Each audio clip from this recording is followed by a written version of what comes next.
साथ जी।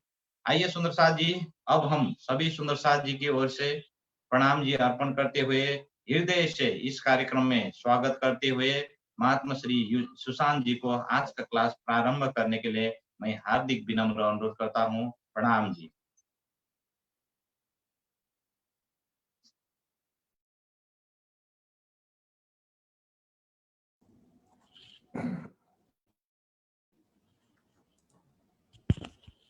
प्रणाम जी सुंदर साथ जी। लक्ष्मण जी आवाज आ रही है? Very nice. जी जी, आज मैं थोड़ा सा नया एक्सपेरिमेंट कर रहा हूँ क्योंकि आज मैं लैपटॉप में बैठा हूँ। तो बोलो श्री प्राणनाथ प्यारी की जय, सदगुरु महाराज की जय, सर्व सुंदर साथ की जय। प्रणाम जी सुंदर साथ जी।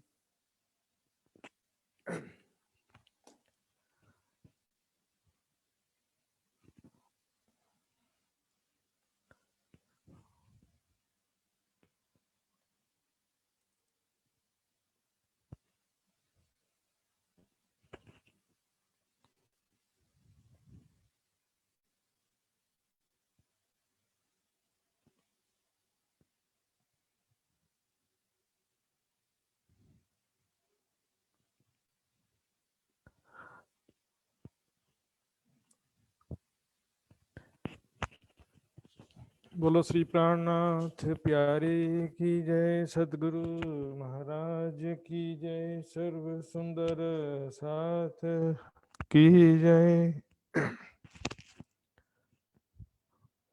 चर्चा प्रारंभ होत है, सुनो साथ चित दे, भजो राज श्यामा श्री प्राणनाथ, सखी जीवन हमारो ए। श्री महामती कहे साथ जी, भया चर्चा का बखत, अब तुम सुनियो चित दे, लाल आगे आए बैठे इन तखत, लाल आगे आए बैठे इन तखत।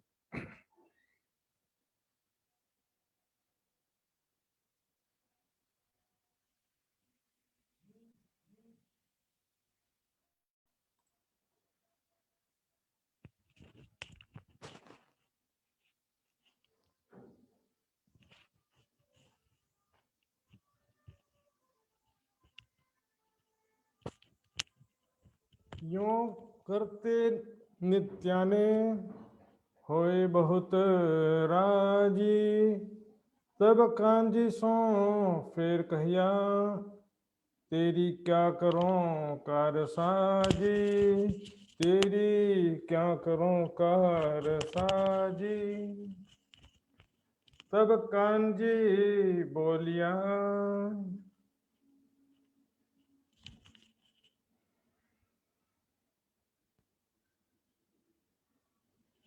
राम जी सुंदर जी, कल आपने सुना किस प्रकार हफ्सा में ब्रह्मवाणी का अवतरण प्रारंभ हो गया, और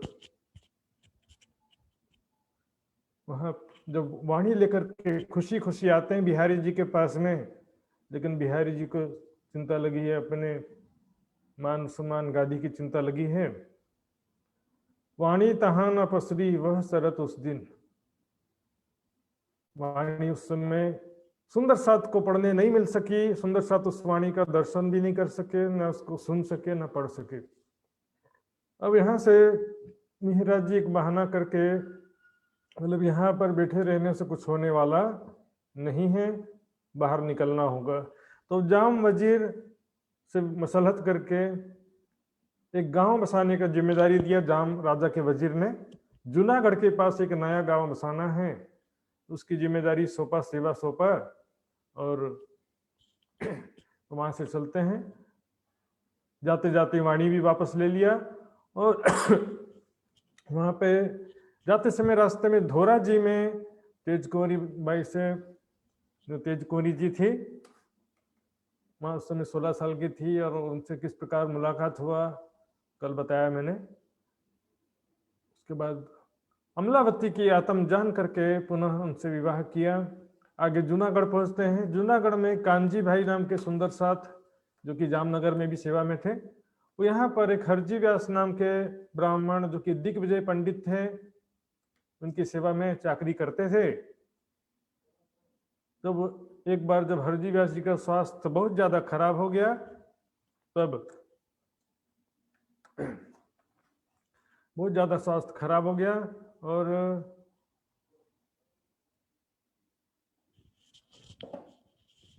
ऐसा बोलने लगे, मैं जो है क्यों मोहे दान करावत, मुझसे क्यों दान करवाते हो? ये तो जमपुरी का साधन सुंदर साथ जी कल मैंने बताया। दान या सेवा करना मेन प्रॉब्लम नहीं है, प्रॉब्लम है सेवा करने के तरीके में। एक तो आदमी जो है बेशुद्ध पड़ा है, निश्चेत पड़ा है, उसके हाथ से टच करा के देने से कोई परमात्मा थोड़ी बेवकूफ है, जो है या जो भी यमराज थोड़ी कोई बेवकूफ है कि भाई इसे हाथ टच कराए तो दान नहीं माना जाता। दान तो तब माना जाता है जब वो होश हवास में सेवा करे। दूसरी बात, सकाम भक्ति, इन्हें संसार के सुख की अपेक्षा से या स्वर्ग के सुख की कामना से किया हुआ दान, या कोई भी धर्म कार्य, जप तप व्रत नियम जो भी करते हैं, सकाम भक्ति पाप पुण्य का हेतु होता है, स्वर्ग नरक का चक्कर का कारण है। इसलिए कहा जमपुरी का साधन, मतलब कि आप पुण्य करोगे तो पुण्य का फल लेने के लिए भी जाना पड़ेगा, फिर पाप का फल भुगतने भी जाना पड़ेगा। यदि पाप का फल नहीं भुगतना चाहते हो तो पुण्य का फल भी छोड़ देना पड़ता है, पुण्य का फल भी छोड़ देना पड़ता है सुंदर साथी। लोग क्या सोचते हैं कि पुण्य का फल मिल जाए और पाप का फल नहीं मिले, एक सिक्के के दो पहलू हैं। दूसरी बात क्या कहा कि पुण्य का क्षय होने पर ना चाहते हुए भी स्वर्ग से निकाल दिया जाता है साथियों। और स्वर्ग गए तो नरक नहीं जाएंगे ऐसा जरूरी नहीं है। नरक, पाप का फल भुगतने नरक जाना पड़ता है, स्वर्ग का फल भुगतने, पुण्य का फल भुगतने स्वर्ग जाना पड़ता है। पाप और पुण्य एक दूसरे को नहीं काटते सुंदर सा जी। पाप और पुण्य दो डिफरेंट मैटर है। पाप और पुण्य एक दूसरे को नहीं काटते। इसलिए यहाँ पर कहा यह बात को कि हरिदास जी, हरजी व्यास जी बहुत बड़े ज्ञानी थे। किसी नए नवेले आदमी को अपन ये बात बोलेंगे तो नहीं मानेगा। आपके पड़ोसी को किसी को बोलोगे ना ये बात तो ये नहीं मानेगा वो, लेकिन वो तो ज्ञानी थे, सब ग्रंथों के जानकार थे। मैं ना ही इंद्र का मेरा क्यों कल्पाओ मन, मैं इस इंद्र का नहीं हूं, इस तरह से कहा। दूसरी बात क्या कहा, दो बात की दाज लिए जा रहा हूं मैं जिसे ना कह दिया उसको हाँ नहीं कह सका कोई, और जिसको ना कह दिया उसको हाँ नहीं कह सका कोई। यानी कि ज्ञान के विषय में मैंने जिसे सही कह दिया उसको कोई गलत नहीं कह सका, और ज्ञान के विषय में मैंने जिसे गलत कह दिया उसे कोई सही ना नहीं कह सका। तो सुंदर साथ जी इसमें विचारणीय बात, एक सच्चा हृदय आदमी, एक तो अहंकार से ये बात बोली जा सकती कि मेरी बात को कैसे काट दिया उसने, कितनी इतनी हिम्मत कैसे हो गई। दूसरा यहाँ पर लेकिन वो भावना नहीं है। यहाँ पर क्या भावना है, इनको इंतजार है कि वो बुद्ध निष्कलंक स्वरूप प्रकट होंगे और उसके द्वारा मुझे ब्रह्म ज्ञान प्राप्त होगा, मुक्ति मिलेगा। उनको इंतजार था बुद्ध निष्कलंक स्वरूप का। आगे छुपाई आएगी सुंदर सा जी, स्वीकार करेंगे मेरा यही मतलब था, ऐसा बताएंगे। तब कांजी भाई को प्राणनाथ जी कहते हैं कि उनकी अच्छी तरह से सेवा करो, जो जीवता रहते तो कहूँ चर्चा के सुकन, यदि वो जिंदगी उसकी बच जाएगी तो उसको मैं उनका जो इच्छा पूरी कर दूंगा, जो मेरी हाँ को ना नहीं कह सका और ना को हाँ नहीं कह सका।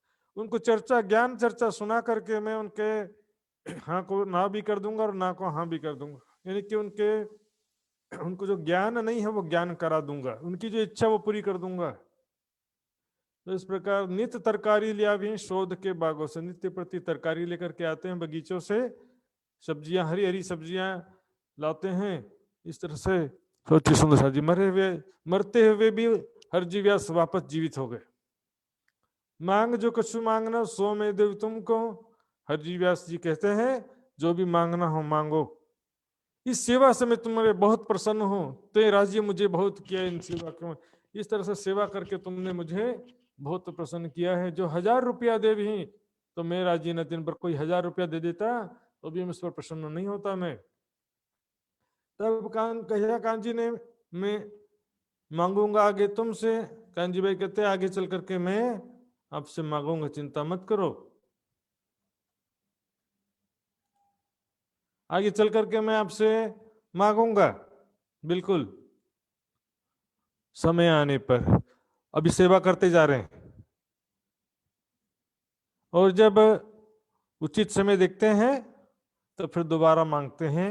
तब कांजी बोलिया ने मांगता हूं एक वस्तु। तब कांजी भाई बोलने लगे मैं आपसे एक वस्तु मांगता हूं आज। आप इतने दिन से बोल रहे थे लेकिन मैंने आपसे कभी भी वस्तु नहीं मांगा, आज मैं आपसे वस्तु मांगता हूं। क्या मांगा?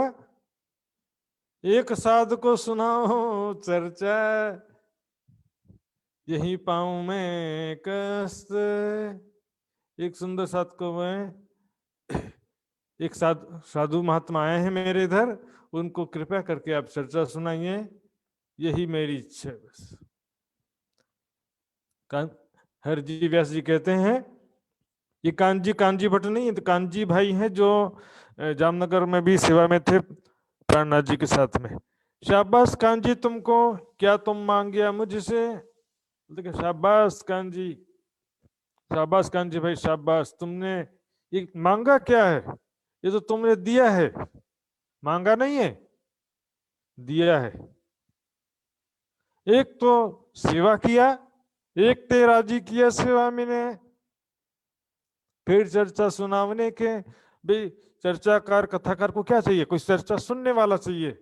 चर्चा सुनने वाले को आनंद आता है तो चर्चा सुनाने वाले को भी तो आनंद आता है। तूने क्या मांगा? तुम मुझसे तुमने मांगा थोड़ी है, तुमने तो दिया है। बुलाओ साधवे कहाँ हैं? वो संत साधु संत कहाँ पर हैं? कृपया करके उनको बुला करके लाओ। मैं उनको शीघ्र चर्चा सुनाने के लिए तैयार हूं। मैं, आप उनको लेकर के तुरंत आ सकते हो। मैं उनको चर्चा सुनाने के लिए पूरी तरह से तैयार हूं। तब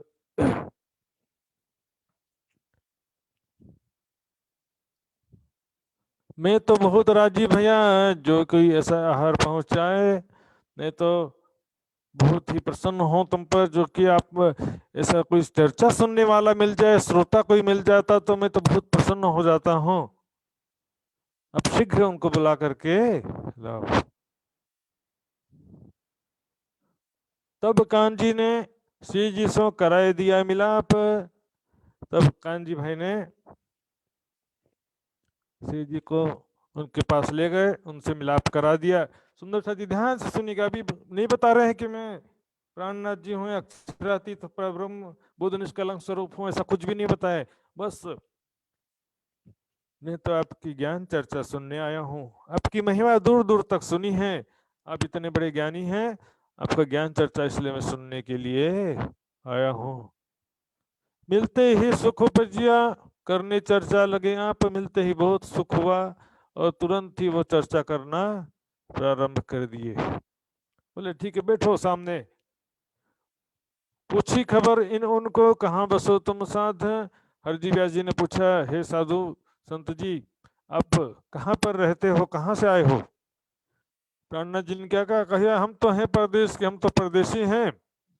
सुनिया तुम्हारा मता अगाध, मैंने तो सुना है आपकी महिमा दूर दूर तक सुनी जाती है। सुन करके मैं आपके पास में आया हूँ। आप इतने बड़े ज्ञानी हैं, इतने बड़े दिग्विजय पंडित हैं, तो मैं आपकी महिमा सुन करके यहाँ पर आया हूँ। भले साध तुम आए, मैं चर्चा सुनाऊं तुमको। तो हरजी व्यास जी कहते हैं बहुत अच्छा किया आप यहाँ पर आ गए, मैं चर्चा सुनाऊं तुमको। मैं आपको अवश्य चर्चा सुनाऊंगा। जो चर्चा कहो सो करूं। अब जो सुनना चाहते हो वो सुनाऊंगा, अब जिसकी चर्चा सुनना चाहते हो, जिस विषय में बात ज्ञान सुनना चाहते हो वो मैं आपको सुनाऊंगा। तुम राजी करो 300 आपको संतुष्ट करूंगा मैं, इस तरह से ज्ञान सुनना करके। ठोर दई उतरने अपने बीच बाग में,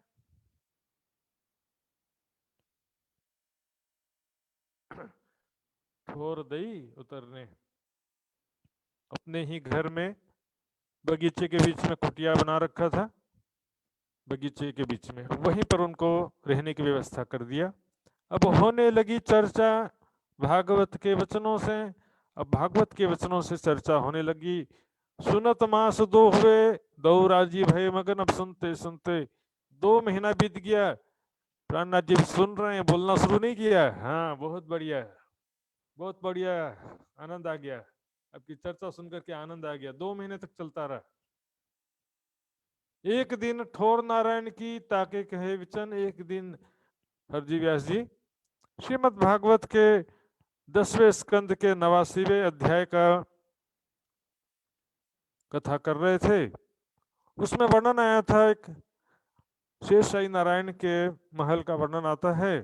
एक हीरे का मंदिर ताको बड़ो विस्तार, उसमें एक हीरे का मंदिर है, महल है, उसका बहुत बड़ा विस्तार था। 84 लाख योजन ताको करो विचार। ये वर्णन किया कि वो कैसा 84 लाख योजन का लंबा चौड़ा जो है वो हीरे का मंदिर है। ये ठोर है किनकी सो मोहे कहो सुकन। ये ठोर किसका है, ये महल किसका है? प्राणनाथ जी पूछने लगे। अब मोहे को सुकन, मुझे कृपया करके बताओ कि वो हीरे का महल किसका है, इसी की तो मुझे तलाश थी। तब जवाब व्यास से दिया, हुए के दिल मगन। तब व्यास जी ने दिल में मग्न होकर के, अभी उनको जरा भी नहीं लगा कि कोई सामने में अभी मैं फंस गया हूं, अभी पता नहीं चल रहा उनको, और बस कथा के मस्ती में मग्न है। और जवाब देते हैं, ये ठोर अक्षर की लिखा शास्त्रों में। ये देखिए भागवत में जो है तो नारायण लिखा है, शेषशाही नारायण। मैं दिखाऊंगा आपको।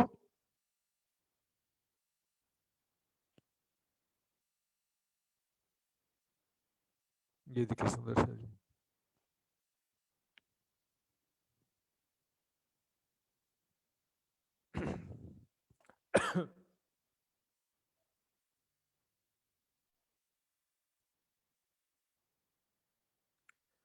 यहाँ देखेंगे 47 नंबर यहाँ से स्टार्ट होता है। सर्वशक्तिमान भगवान श्री कृष्ण इस प्रकार समझा बुझाकर अर्जुन के साथ अपने रथ पर सवार हुए और पश्चिम दिशा को प्रस्थान किया। उसके बाद आगे बढ़ते जाते हैं। 7 पर्वत वाले 7 द्वीप 7 समुद्र लोकालोक पर्वत को लांघकर घोर अंधकार में प्रवेश किया। परीक्षित वह अंधकार इतना घोर था कि उसमें सेव्य सुग्रीव में एक पुष्प बालक नाम के चारों घोड़े अपना मार्ग भूल कर इधर उधर भटकने लगे। उन्हें कुछ सुस्ता ही न था।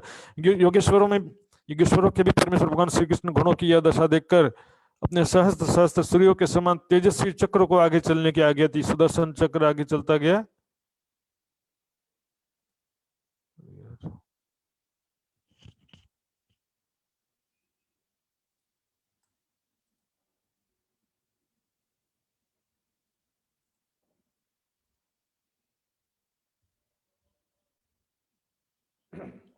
देखते नीचे फिर यहाँ पर क्या होता है आगे। जब इसके बाद 52 के बाद देखेंगे यहाँ पर, इसके बाद भगवान के रथ ने दिव्य जल राशि में प्रवेश किया।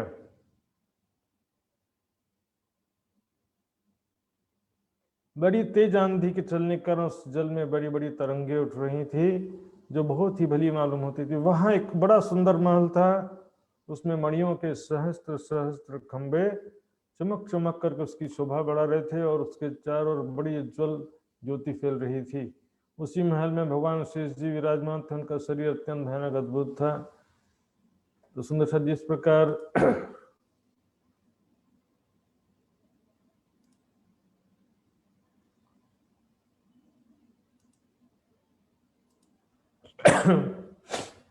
हमने देखा कि ये भागवत में तो शेषशाही नारायण का ही वर्णन है, लेकिन क्योंकि ये सभी शास्त्रों के ज्ञाता थे इसलिए उन्होंने कहा शास्त्रों में दूसरे ग्रंथों में अक्षर का ठिकाना लिखा है। भागवत में तो शेष नारायण का लिखा है, लेकिन दूसरे ग्रंथों में क्या लिखा है? अक्षर का ठिकाना लिखा है। तो तब कदमों लाख फेर कहिया ए ठोर पाऊं तुमसे प्राणनाथ जी उनके चरणों में गिर गिर करके निवेदन करने लगे कि ये ठिकाना तो बस मुझे आपसे ही प्राप्त हो सकता है, इसका ज्ञान मुझे आप ही से प्राप्त हो सकता है, और कौन मुझे इसकी प्राप्ति कराएगा? कृपया करके मुझे बताइए। ये ऊपर तले माहे बाहर कि ये ब्रह्मांड अतीत, ये ऊपर है नीचे है, 14 लोकों में से ऊपर के लोक में है कि नीचे के लोक में है, संसार के अंदर है कि 14 लोकों के बाहर कोई दूसरा लोक है कि ब्रह्मांड अतीत क्षर जगत से परे है? मोसो को समझाए के जो ठोर अतीत, कृपया करके मुझे इसका ज्ञान दीजिए, समझाइए कि ये कौन ठिकाना कहाँ पर है। 5 तत्व 3 गुण और मूल प्रकृति, 5 तत्व 3 गुण और मूल प्रकृति, इनको नाश तुम कहियो यह ठोर अक्षर के कित। इन सब का तो तुमने अपने नाश कहा है चर्चा में कि 5 तत्व 3 गुण और मूल प्रकृति भी लय को प्राप्त हो जाती है, क्योंकि मूल प्रकृति जो अक्षर की इच्छा कहा गया वो अक्षर की इच्छा भी हमेशा नहीं रहती है, लेकिन ये तो क्या मूल प्रकृति सूक्ष्म परमाणुओं को समझते हैं, इसलिए कहने की इनको पता नहीं अक्षर की इच्छा को मूल प्रकृति कहते हैं, ऐसा इनको ज्ञान नहीं है। ये जो एक्चुअल में सूक्ष्म जगत को ही ये मूल प्रकृति कह देते हैं। इनको नाश तुम कहियो ये ठोर अक्षर की कितनी, इनका जब 5 तो 3 गुण 14 लग का महाप्रलय में लय हो जाएगा तो फिर ये अक्षर का ठिकाना जो है महल है, रत्नों का महल, हीरे का महल है, वो कहाँ पर रहे, कहाँ पर अखंड रहता है वो? हमसो अंतर ना करो, यह बताओ तुम हमसे कृपया करके, बिल्कुल भी छिपाओ मत कोई बात। हे हरजी व्यास जी, कृपया करके मैं कुछ भी बातें मुझसे न छिपाओ। फिर विनती करें सुने तुम्हारे मुख हम, अब बार बार जो है विनती करते हैं, सुने तुम्हारे मुख हम। कान्हा जी बार बार विनती करते हैं कृपया करके मुझे सुनाइए, इस बात का रहस्य मुझसे मत छिपाइए। तब जवाब व्यास से दिया यह ठोर आदि नारायण। अब देखिए भागवत के हिसाब से बता रहे हैं कि आदि नारायण का है, और उसके हिसाब से शास्त्रों के हिसाब से क्या बोला? अक्षर ब्रह्म का है। क्षीर सागर में रहे थे लिखी शास्त्रों में पहचान, क्षीर सागर में यह स्थान है, क्षीर सागर में शास्त्रों में ऐसा लिखा, अभी फिर वापस बदल के कंफ्यूजन संशय के कारण अभी बदलते जा रहे हैं। तो तब श्री जी कहिए ये तो कहिया मैंने इंड, ये तो आपने कहा, खुद ही कहा आपने, ये तो प्रलय के अधीन है, मृत्यु लोक ये 14 लोकों के अंतर्गत है, क्षीर सागर तो सबसे नीचे पाताल लोक में है, तो ये प्रलय में न रहे, उड़े त्रिगुण समेत ब्रह्मांड, महाप्रलय में तो त्रिगुण समेत 14 लोक, संपूर्ण 14 लोकों का लय हो जाता है। फिर विनती करे हमसो ना करो अंतर, प्राणनाथ जी बार बार हरजी व्यास जी से विनती करते हैं कृपया करके मुझे इसका रहस्य बता दीजिए, हमें तुम बिना कौन समझावे दिखावे पटंतर, हमें आपके बिना कौन इसके रहस्य समझाएगा, कौन हमारे हृदय से अज्ञानता का पर्दा दूर करेगा? आप इतने बड़े ज्ञानी हैं, कृपया करके मुझे समझा दीजिए। याद है ना सुंदर सा जी, मेरी हाँ को ना नहीं कर सका, ना को हाँ नहीं कर सका। अभी देखिएगा तो व्यास से झुक के कहिया मोहे कहत तुम क्या, तो हरजी व्यास जी शर्मिंदा होकर के, यानी कि मुझे ये बात नहीं मालूम है, ऐसा स्वीकार करते हुए कहते हैं मोहे कहत तुम क्या, मुझे क्या कह रहे हो तुम? शास्त्रों में ऐसा लिखिए तो क्या दे उत्तर दे, शास्त्रों में ही जब ऐसा लिखा है तो मैं क्या उत्तर दूं? शास्त्रों में जब ऐसा लिखा हुआ है तो मैं उसको कैसे चेंज कर सकता हूं? उसमें जब कुछ लिखा ही नहीं है, शेषशाही नारायण लिखा है, नारायण लिखा, कभी आदि नारायण भी इधर कहा जा रहा है, तो उसको फिर मैं जो लिखा वो बता दिया मैंने। अब वो कहाँ अखंड रहता, कैसे अखंड रहता, मैं कैसे बताऊं?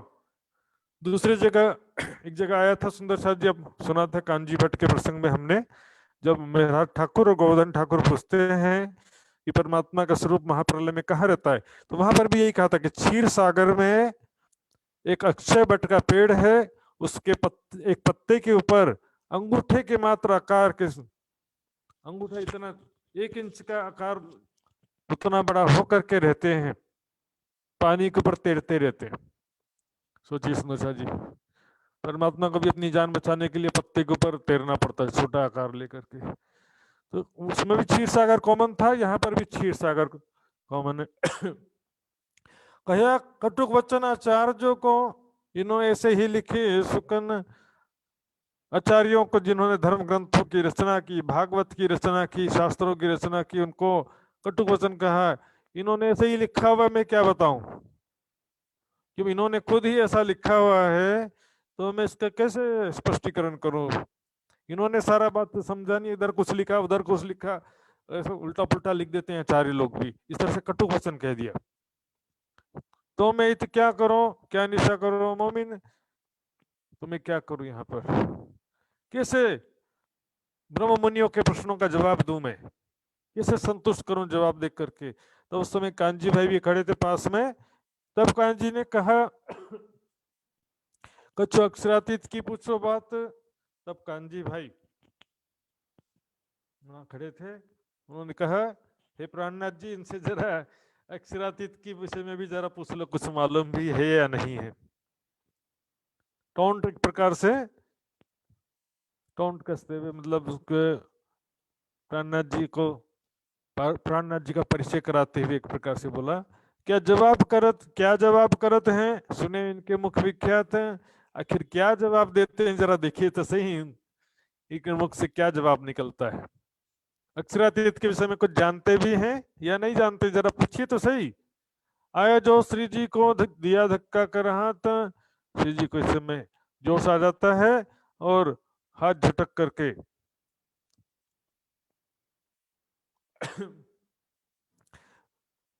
क्या कहते हैं, क्या इनको पूछें, क्या है इनमें, इनसे क्या पूछें, क्या है इनमें, इनके पास कुछ थोड़ी ज्ञान है, इनसे क्या पूछा जाए। थका छर के साथ, ये तो छर में ही थक गया है, इसके आगे क्या बात करें, छर में ही थक गया है ये। अक्षर अक्षरातीत की क्या बात बताएगा, तो क्षर, आदि नारायण कौन से पुरुष हैं, क्षर पुरुष, तो क्षर पुरुष हैं, तो क्षर में ही ये थक गए हैं। ये तो थका क्षर में, सुध नहीं अक्षर, अक्षरातीत के तिनको क्या देवे उत्तर। ये तो क्षर में ही थक गया, अक्षर की तो पहचान ही नहीं है, अक्षरातीत का क्या उत्तर देंगे। अब आगे अपने पोजीशन में सुंदर साथ जी, हरजीवास जी अभी तक सोच रहे थे कि ये तो मेरे एक साधु संत हैं, जिज्ञासु हैं, मेरी कथा सुनने आए हैं, लेकिन अब इनको लग रहा है कि क्या चक्कर है, ये लोग बोल रहे हैं अक्षर अक्षरातीत की पूछो। जब रीस करके कहा श्री जी ने शुकन, तब जोश में श्री जी ने हरजी व्यास को वचन कहा, ऊपर जो कहा गया, तब व्यास की सुध गई, ये बात है सैयन, तब व्यास की सुध गई। सुध गई मतलब उनको याद आया पिछली बात, ये है बात सही है, नहीं तो ब्रह्ममुनियों की बात वही है जो मैं जिनका इंतजार कर रहा था, जिनका मैं इंतजार कर रहा था, ये वही ब्रह्ममुनि आए हुए हैं लगता है। अब भाविनो भविष्यन्ति मुनियो ब्रह्म रूपिण उत्पन्नाय कलयुगे प्रधान पुरुषराश्रय कथा युगान तान सर्वान पूज्यन्ति मानवा यस्य पूजा प्रभावेन जीव सृष्टि समुद्राय। ग्रंथों में लिखा था वो ब्रह्म रूप मुनि जगत में आएंगे। हरसी व्यास जी वास्तव में इन्हीं का इंतजार कर रहे थे, प्राणनाथ जी बुद्ध निष्कलंक स्वरूप का इंतजार कर रहे थे, क्योंकि उनको मालूम था कि ये आएंगे तब सारे संशय का निवारण करेंगे, जो धर्म ग्रंथों के सुलझे रहस्य हैं जिनको कोई आज तक स्पष्ट नहीं कर सका,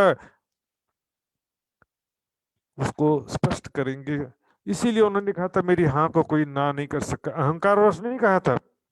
जो मैं आया तुम पे सुनने चर्चा के सुकन, कहते हैं व्यास जी मेरी बात को ध्यान से सुनिए, मैं तुम पर चर्चा सुनने के लिए क्यों आया था, क्योंकि तुम वचन अंत समय कहे थे मुख थे, आपने अंतिम समय में अपने मुख से वचन कहा था, मैं नहीं इंड का क्या दान करूं मैं, आपने कहा था कि मैं इस इंड का नहीं हूं, छर जगत का नहीं हूं, 14 लोक का नहीं हूं, तो मैं क्या दान करूं मैं। मैं जो है दान पुण्य करके स्वर्ग नहीं जाना मुझे, और जाको में हाँ कही ताको ताको ना ना कही किन, जिसको मैंने हाँ कह दिया ज्ञान के विषय में उसको ना नहीं कर सका कोई, तो इस वास्ते गुमान भानने में भेजिया तुम पर संयन। इस प्रकार तुम्हारा अहंकार तोड़ने के लिए मैं तुम पर कांजी भाई को भेजा था, तुम्हारी सेवा करके तुम्हारी प्राण रक्षा करे, और तब मैं ज्ञान सुनाकर तुम्हारी इच्छा पूरी करूं। यहाँ देखेंगे सुंदर अहंकार वश नहीं था, फिर भी यहाँ पर हाँ को ना करके हमको सत्य की पहचान कराना है। हमको पठाए हक ने तुमको राखे तीन, हमको उस परमात्मा ने आपके पास भेजा है और उसी ने तुमको जीवित रखा है, नहीं तो फिर तुम्हारा अंतिम समय तो आ गया था। इससे स्पष्ट होता सुंदर सा जिस समय अक्षरातीत धाम धनी ने उसको अपनी शक्ति से देकर के बचाया था, ये तो जाने वाला था दुनिया से। जिन पर मेहर भगवान की गुमान भान करे रोशन, जिस पर परमात्मा की कृपा होती है वो अहंकार तोड़ करके ज्ञान का प्रकाश करते हैं। तो व्यासे वचन के हैं, हे भगत राज, तब हरजी व्यास जी कहते हैं भक्त हे भक्तराज। अब पूरी पहचान नहीं हुई है तो अभी तो सुनाया ही क्या है। मैं कहिया यों ही कर, मेरा अर्थ था इनका, मैंने इसीलिए कहा था। मेरा अर्थ यही था, अर्थ मतलब मेरा उद्देश्य, मेरी भावना यही थी कि बुद्ध निष्कलंक स्वरूप पाएंगे, उनके लिए ही मैंने ये कहा था कि मेरी हाँ को ना कौन कर सकता है, केवल बुद्ध निष्कलंक स्वरूप, और कोई नहीं कर सकता है। मेरा अर्थ था इनका, उसमें मेरा जो उद्देश्य था यही था। कई गुलर लगे दरखत को बहुत बेशुमार करके, गुलर उमरा का जो पेड़ होता है उसमें बहुत सारे फल लगे होते हैं, गुलर के उमरा जिसको बोलते हैं, और उसी से आगे चलकर किशमिश बनता है, गोल सा ऐसा फल होता है। एक पेड़ में बहुत सारे फल लगे होते हैं, तामे जीव अनेक हैं, एक फल में बहुत सारे जीव होते हैं, छोटे छोटे कीड़े होते हैं एक फल के अंदर। गांव के सुंदर सा जानते हैं अच्छे से, एक दूसरे ने जाननहार, लेकिन एक फल में जो कीड़ा है उसको पता नहीं है कि फल के बाहर और भी बहुत सारे फल हैं और उनके अंदर भी बहुत सारे कीड़े हैं, जीव हैं।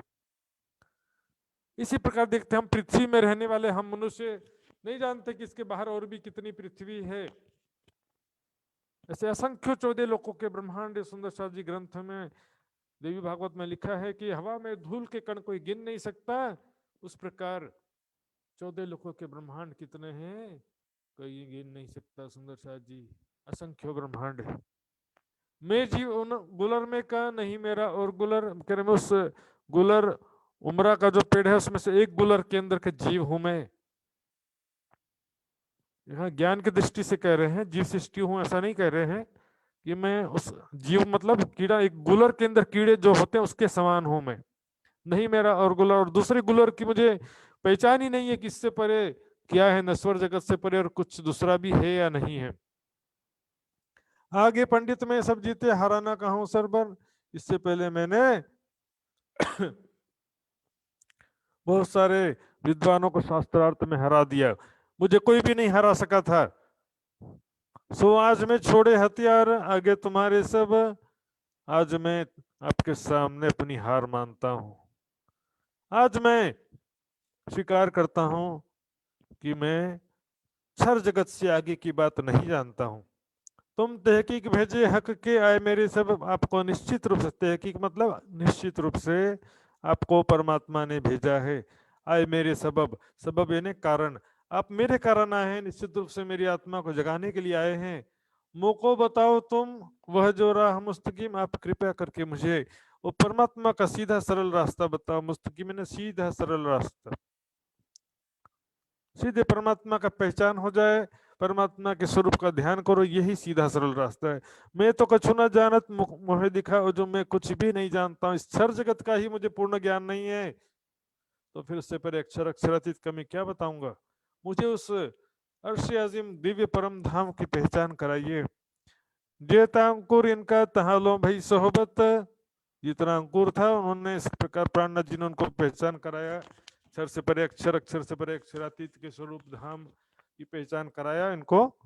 जितना सहबत था उतना, जितना उसके अंकुर था उसके हिसाब से इनको ज्ञान मिला। यहाँ पर सुंदर साथ जी जीव सृष्टि के तो प्रश्न गया इसमें, कम से कम ईश्वरीय सृष्टि तो थे ही थे, और किसी को हम आंक नहीं सकते कि कौन ब्रह्म सृष्टि था, कौन जीव सृष्टि था, कौन ईश्वरीय सृष्टि था। ये सब जो है हमारे बस की बात नहीं है सुंदर साथ जी, इसलिए किसी पर इस तरह का अपन बोल नहीं सकते कि कोई जीव सृष्टि था। कई सुंदर साथ इस विषय में बीच में बात चलती थी कि वो कौन से सृष्टि के थे। मैं बोले इस बारे में जो अपने मन से कोई अंदाजा लगाना उचित नहीं है, किसी भी सुंदर साथ को अधिकार नहीं है कि किसी को वो जीव सृष्टि कहे। अब यहाँ से क्या हुआ कि अचानक एक कारण बना, संवत 1719 का समय आ चुका था, फिर 3 से जुदे पड़े, आए नौतनपुरी तीर्थ, यहाँ से वापस नौतनपुरी आना पड़ा। किस प्रकार आए, क्यों आए, देखिए। संवत 17 से 19 से देश पर आया कुतुब खान।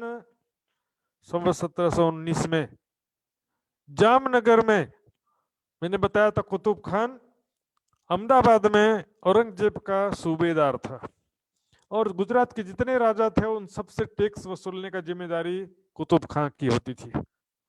तो कुतुब खान जो है टैक्स नहीं मिलने के कारण जामनगर में हमला कर दिया था सुंदर शाह जी। इस समय हालत जामनगर की बहुत खराब थी, वहां की प्रजा, और साथ साथ में सुंदर साथ भी तो है उनके बीच में। भैया युद्ध शुरू होगा तो आम प्रजा तो मारी जाएगी, लेकिन उसके साथ में सुंदर साथ को भी तो तकलीफ होगा ना। वो तो इल्हाम हुआ, 3 ब्रह्म सृष्टि की पहचान, वहां पर उसको इल्हाम हुआ, प्राणनाथ जी के अंत प्रेरणा हुई, महामती जी के हृदय में अंत प्रेरणा हुई, और वो तुरंत वहां से जूनागढ़ से चल करके नौतनपुरी पहुंचते हैं। कसाला उत सात को देखा, उत बैठे, वहां पर देखा कि सुंदर साथ के ऊपर इतना कष्ट आ गया है। कुतुब खान की सेना जामनगर में प्रवेश कर चुकी है, लूटपाट शुरू कर दिया है उसने। सुंदर साथ के ऊपर इतना कष्ट का बादल देखा, तब दौड़े आए बिहारी जी पे, आए बातें करी है, तब बिहारी जी के पास में दौड़े दौड़े आए और बिहारी जी से सलाह मशवरा किया है, ऐसी स्थिति में क्या किया जाए, सुंदर साथ की रक्षा कैसे की जाए। यदि कुतुब खान नगर पे हमला करेगा तो सुंदर साथ भी तो दुखी होंगे। तब फिर भी सोतरे जाम सत्ता की लई दीवानगरी सब, इसमें जाम सत्ता की दीवानगिरी का सेवा कार्य फिर से ले लिया। लो, दीवानगिरी का कार्य फिर से लिया सुंदर साथ जी, फिर से लेना पड़ा। क्यों, अब ये हम देखेंगे लल्लू भट्ट जी की वितक में विस्तार से आएगा इसमें, क्योंकि मूल वितक में इसका डिटेल्स में इसका वर्णन नहीं है, देखेंगे।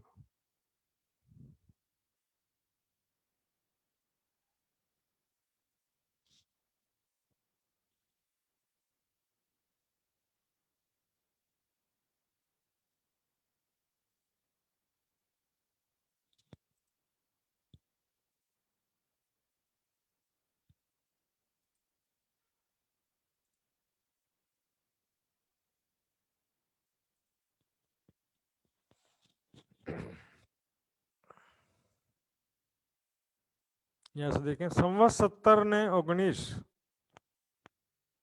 चिड़ियों को थूप खा आनी रिस, इसको मैंने सुंदर साथ जी टाइप करके भी रखा हुआ, वो दिखा देते, इसमें क्लियर दिखाई नहीं दे रहा है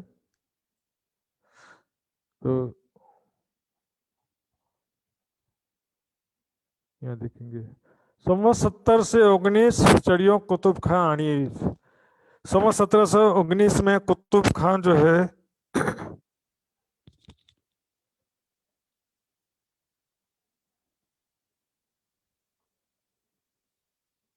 गुस्सा करके टैक्स नहीं पटाया, इस प्रकार से गुस्सा हुआ और जामनगर पे नगर लिट्यो कहे पंथो पल्लियों, गुजराती की छुपाई सुंदर साइड, नगर में प्रवेश किया और नगर में लूटपाट शुरू कर दिया। फिर तो क्या है कि जो भी दिखता है, जिसका भी घर दिखता है, उससे लूटपाट मचा देते थे लुटेरे के समान। हलार देश पदा खलबली, हलार देश नौतनपुरी जामनगर पूरा का पूरा उथल पुथल मच गया। लोग इधर उधर भागने लगे जान बचाने के लिए, अपनी संपत्ति बचाने के लिए। इल्हाम अनुभव अंदर है, साथ ने दुखी थावा न दे, तो महामती जी के हृदय में राज्य की प्रेरणा से पता चला, और वो सुंदर साथ की दुखी सुंदर साथ दुखी ना हो इसके लिए वापस नौतनपुरी आए। साथ ही दुख ने दिठू महास पोते गए बिहारी जी पास। महामती जी को दुख का अनुभव हुआ कि किस प्रकार सुंदर साथ पर महान विपदा आने वाली है, इसलिए स्वयं पोते ने स्वयं बिहारी जी के पास में गए। सब सुंदर साथ ने क्या कहा, सर्वे कहे कुतुब खान जाए तो सुख देश बधाने है। सब सुंदर साथ ने कहा कि कुतुब खान जब हमारे देश से जाएंगे तब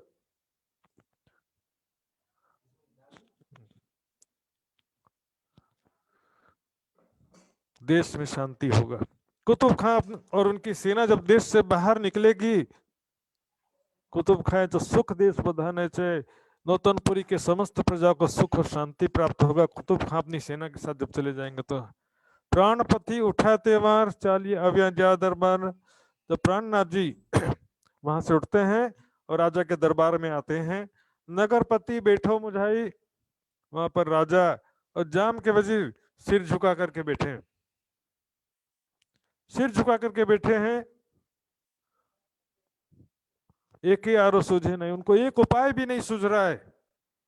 शिजी आव्या तेनी पास, महमती बोलियो दृढ़ विश्वास। प्राणनाथ जी जब उनके पास आते हैं, महीपति ने पृथ्वीपति ने राजा ने बोला दृढ़ विश्वास के साथ, हे मिहिराज, शहर का बहुत बुरा हाल होने वाला, शहर टूट से साचू कहूं, मूल दीवानगिरी माथे लो, दीवानगिरी अपने सिर पर ले लो और आप जो है कुतुब खान से बातचीत करो तो आपकी वजह से वो कुछ मोहलत दे देगा।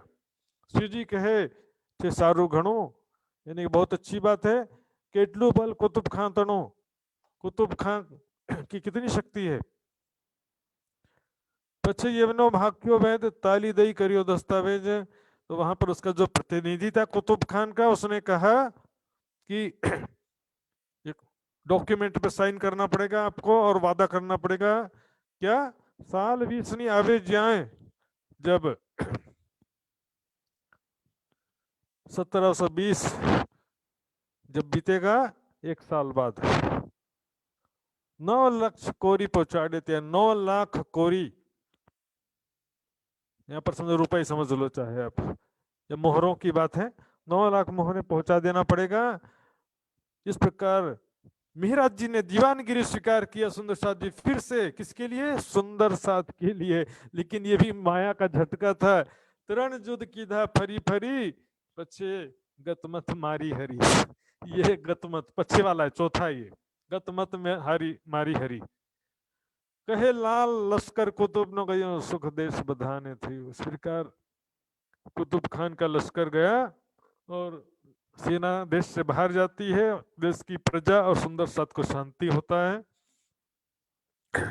अब 1 साल बीत गया। अब मिहिराज जी कोई जादूगर तो है नहीं, मतलब पैसा तो इकट्ठा कैसे करेंगे 9 लाख। पछे जाम जुगते करी बुलाव्या दीवान। जाम राजा ने युक्ति किया। क्या युक्ति किया, मिहिराज जी को फंसाने का। सुंदर जी इसमें कुतुब खान से ज्यादा दोषी थे जाम राजा। जाम राजा का जो वजीर था वो कैसे छल किया देखिएगा। 9 लाख कोरी मोकले एम कहा कुतुब खान का संदेश आया है कि 9 लाख कोरी तुरंत भेज दो।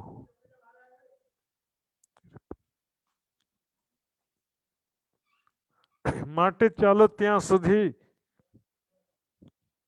कुतुब समझावा का माटे चालो त्या। वहां पर आप भी मेरे साथ में चलिए, हम दोनों मिलकर जाते हैं कुतुब खान को समझाने के लिए। कहीं कमी धन आपता जो रखें अपनी इलाज, कुछ धन का कंसेशन कर दे या कुछ मोहलत दे दे, अपनी कुछ इज्जत रख ले, जाकर के माफी मांग लेंगे, वादा करेंगे कि थोड़ा समय और दे दो थोड़ी मोहलत और दे दो।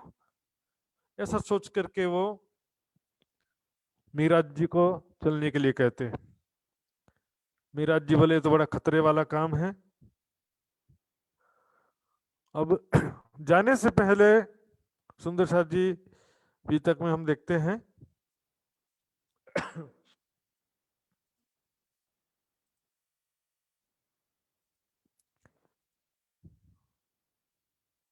यहाँ से अचानक से देखते हैं, फिर यहाँ से गए गुजरात, गुजराती ने अहमदाबाद गए, वजीर संग जाम राजा का जो वजीर था उसके साथ में अहमदाबाद जाते हैं कुतुब खान को समझाने के लिए।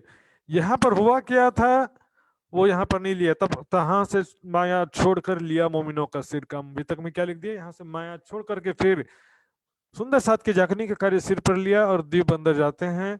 आया दीप बंदर, दीप गुजरात से श्री राजभाई फारक आए, दीप गुजरात से, गुजराती ने अहमदाबाद से दीप बंदर आते हैं और श्री प्राणनाथ श्रीराज जी, श्री प्राणनाथ जी, दी कृष्ण श्रीराज जी यहाँ पर, क्योंकि राज्य की शक्ति अब यहाँ विराजमान हो गई है, वहां से फारक हो गए, झमेले से बाहर निकले, मायापुरी दिखाए के जर्जर करी तरफ।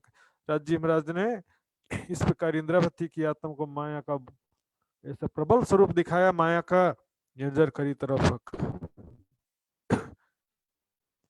यहाँ पर सुंदर जी देखेंगे, महामती के वशिष्ठ को माया में खेल की कही, अब आगे की कहूँ जो भी तक हुई, माया में खेल के विषय में बताया, आगे और क्या भी तक होता देखेंगे। इसके बाद सुंदर जी मैं बताना चाह रहा था, देखिए ये जो अगला प्रकरण है इसमें चर्चा की चौपाइयां, प्रसंग नहीं है इसमें, ये प्रकरण यहाँ पर बीच में अचानक से कैसे आ गया। ये अहमदाबाद की जो घटना थी और दीप बंदर के बीच में ये प्रकरण 20 चौपाई का क्यों आया, क्योंकि प्राणनाथ जी ने जाने से पहले इस 20 चौपाइयों की इस प्रकरण की चर्चा किया था, तो चर्चा अपन इस प्रकरण पूरा होने के बाद ही लेंगे।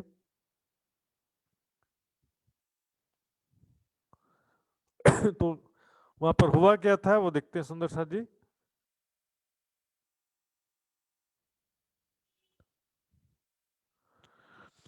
सुंदर साथ को जाने से पहले चर्चा करते हैं वहां पे, और चर्चा जो नीचे का प्रकरण है वो भी क्या चर्चा किया था देखेंगे।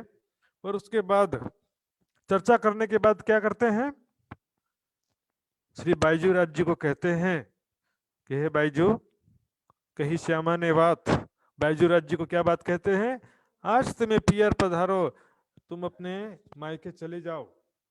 इनका मायका कहां पर था सुंदर साथ जी याद है, कल ही प्रसंग आया था, धोराजी, धोराजी में इनका मायका था, क्या तुम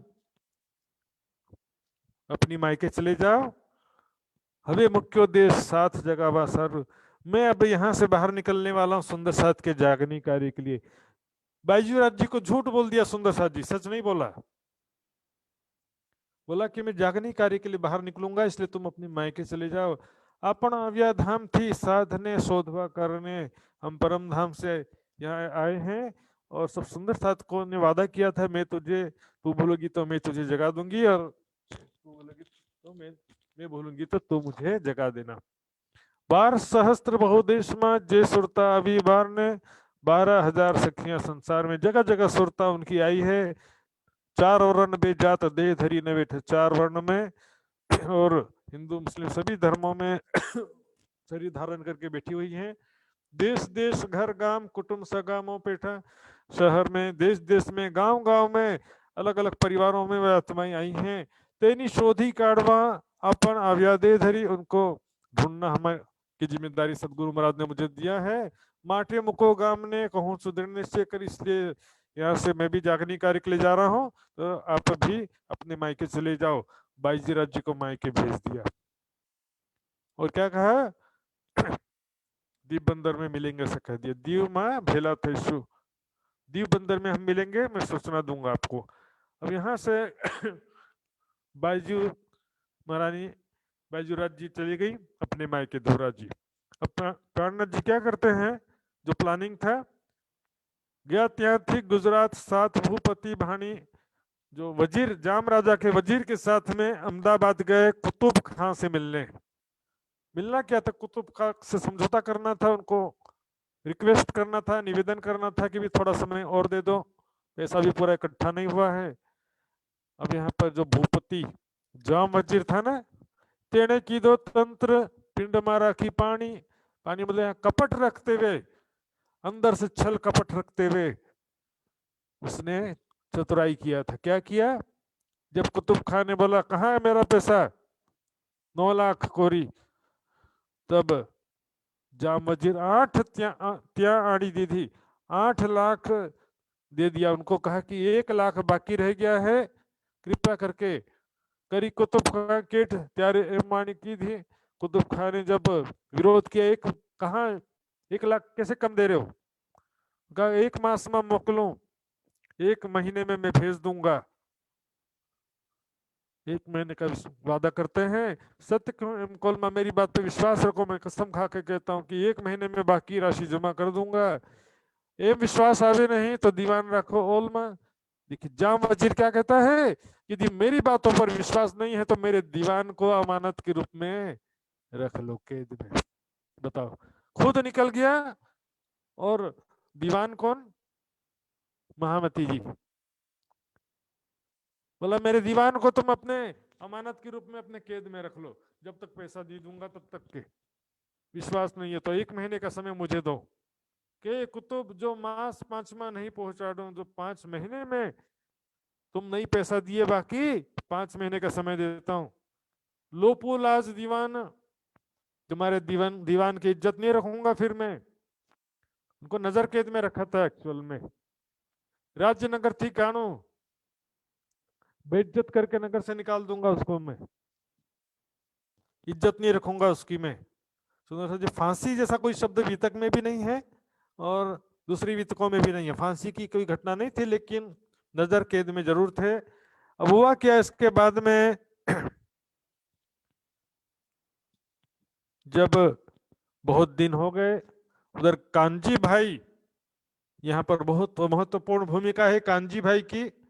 कांजी भाई देखते हैं कि प्राणनाथ जी जाम राजा के साथ गए थे, जाम राजा के वजीर के साथ। वजीर तो वापस आ गया, लेकिन महाराज ठाकुर वापस क्यों नहीं आए? ऊपर से जाम राजा का वजीर जो है साल भर बीत गया, पैसा भी नहीं दिया, पैसा भी नहीं दिया सुंदर साथ जी, और महाराज की तरफ उनको बचाने के लिए गया भी नहीं दोबारा। तो कांजी भाई सोचते हैं क्या कहीं प्राणनाथ जी की मुसीबत में तो नहीं फंस गए हैं। ऐसा सोच करके भागे भागे, सबसे पहले धोरा जी आता है, वो कहीं धोरा जी में शायद चले गए हों, बैजूराज जी के घर में हो सकते हैं करके। तो वहां बैजूराज जी के पास पहुंचे धोरा जी में, तो बैजूराज जी से पूछते हैं कहाँ है प्राणनाथ जी? तो बैजूराज जी कहते हैं वो तो जागरणी कार्य के लिए गए हैं, उन्होंने तो मुझे कहा था कि जागरणी कार्य के लिए जा रहा हूँ। कहते हैं जागरणी कार्य के लिए नहीं गए हैं, वो तो जाम वजीर के साथ में कुतुब खां के पास गए थे, साल भर बीत गया अभी तक आए नहीं है, लगता है कुछ मुसीबत में फंस गए हैं। तब कांजी भाई का हिम्मत और युक्ति देखिए। कांजी भाई ने कहा ऐसा करो, अब चिंता मत करो बैजू, रामधनी की कृपा से सब ठीक होगा। आप कृपा करके अपना साड़ी ब्लाउज का एक सेट मुझे दे दो पूरा। बाईजी राज जी का साड़ी ब्लाउज पेटीकोट एक सेट कपड़ा ले लिया। और वो जामनगर से धोरा जी से अहमदाबाद आते हैं। अहमदाबाद में सारा पता चलता है किस तरह से नजर कैद हैं, पता चल गया उनको। तो साड़ी पहन करके कांजी भाई बोलते मैं मेरा ठाकुर की पत्नी हूं, मैं मुझे अपने पति से मिलना है करके। तो नजर कैद में थे, ऐसा कोई संदिग्ध गुनाह भी तो नहीं था, तो मिलने की इजाजत मिल गई। तब कांजी भाई साड़ी पहन करके अंदर गए। अंदर प्राणनाथ जी महाराज जी जैसे दिखते हैं। कांजी भाई तुम साड़ी पहन करके?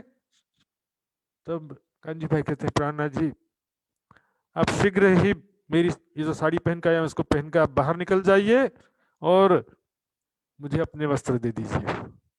प्राणनाथ जी मना करते नहीं नहीं, मैं ऐसा कैसे कर सकता हूँ। कांजी भाई करते नहीं, आपके जागरणी कार्य के लिए आप सुंदर साथ को आपकी बहुत आवश्यकता है, आपके बिना नहीं चलेगा। यदि मेरा कुछ हो भी जाए तो कोई फर्क नहीं पड़ने वाला किसी को। सुंदर साथ ये कुर्बानी देखिए, कुर्बानी की भावना।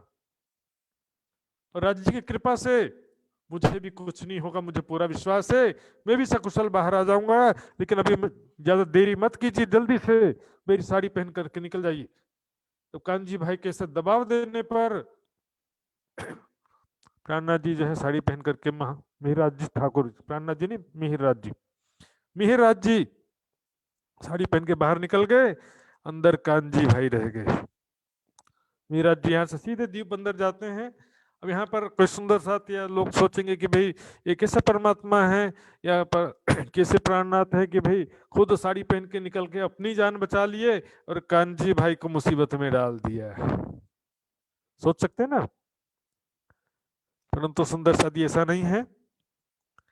आपने देखा था ब्रज लीला के प्रसंग में उस बच्चे को, 8वें पुत्र को तो पहुंचा दिया नंद बाबा के घर, और वहां से पुत्री को क्यों वापस ले आए? नंद बाबा की बेटी को वापस क्यों लाए? उसकी जान का खतरा नहीं दिखाई दिया उनको? बोले ये उदाहरण दिया जाता, खतरा नहीं था, वो जैसे पटकने किया था कंस ने, वैसे आकाश में ऊपर चले गई थी वो और देवी के रूप में प्रकट हो गई थी। तो परब्रह्म अक्षरातीत ने जैसे वहां पर उस बच्ची की भी रक्षा की थी, वैसे ही यहाँ पे कांजी भाई की भी रक्षा करेंगे। अब जिस दिन पेशी करना था मीराज ठाकुर का, कुतुब खान ने आदेश दिया जाओ दीवान को मेरे सामने पेश करो। दीवान उसकी दृष्टि में तो दीवान है ना, तो सैनिक गए मीराज ठाकुर को लेने के लिए, उसको पकड़ के जैसे लाए, कुतुब खान देखता है ये किसको पकड़ लाया है, ये थोड़ी है दीवान, कारण के जेल में तो यही था, ले मूर्खो तुम क्या पहरेदारी करते, ये थोड़ी दीवान है, तुम कौन हो और दीवान कहाँ गया? कांजी भाई कहता है दीवान की चिंता छोड़ो, अपनी चिंता करो कि न्याय के दिन तुम्हारा क्या हश्र होगा। जनता पर, बेकसूर जनता पर जो इतने अत्याचार कर रहे हो, उसकी एक एक गुनाह का तुमको हिसाब देना पड़ेगा। तौबा भी नहीं कर सकोगे उस दिन, क्योंकि तौबा का दरवाजा बंद हो जाएगा। पैसे देकर के भी नहीं बच सकते वहां पर, एक एक गुनाह का हिसाब देना पड़ता वहां पर, मारिया मारिया फरसो, एक का 100 गुना हिसाब देना पड़ेगा उस दिन। कांजी भाई 6 महीना तक वैसे भी बैठे बैठे उनका दाढ़ी वाड़ी बढ़ गया था, फकीर जैसे दिख रहे थे। कुतुब खां कहता है लगता है गलती से सैनिकों ने इसको पकड़ के ले आया, वैसे भी दीवान तो है नहीं, मेरे किसी काम का है नहीं। तो उसको बोला कोई अच्छा फकीर महात्मा है, इसको रास्ते के लिए खर्चा और खाना वगैरह दे दो और उसको प्रेम से विदा कर दो, सैनिकों को आदेश दिया। इस प्रकार कांजी भाई भी छूट गए। सुंदर साथ जी बोलो श्री प्राणनाथ प्यारे की जय। कांजी भाई भी सुरक्षित हो गए। सुंदर साथ जी ये राज्य की कृपा है। तब कांजी भाई सीधे धोराजी जाते हैं, धोराजी से बायजूराज जी को सारी बात बता करके बायजूराज जी को लेकर दीप बंदर आते हैं, और यहाँ से श्री प्राणनाथ जी पहले ही दीप बंदर पहुंच चुके थे, आगे प्रसंग देखेंगे। लेकिन उससे पहले एक जो चर्चा का प्रकरण आया था वो देखेंगे। सारा कसाला सिर पर खींच लिया, तब सारा कष्ट सुंदर साथ के लिए अपने सिर पर ले लिया, सुंदर साथ की सुरक्षा के लिए सारा रिस्क अपने सिर पर लिया, और फिर ये माया छोड़कर लिया मोमिनों का सिर काम। कितनी बड़ी माया थी सुंदर साथ जी, विचार किया ना?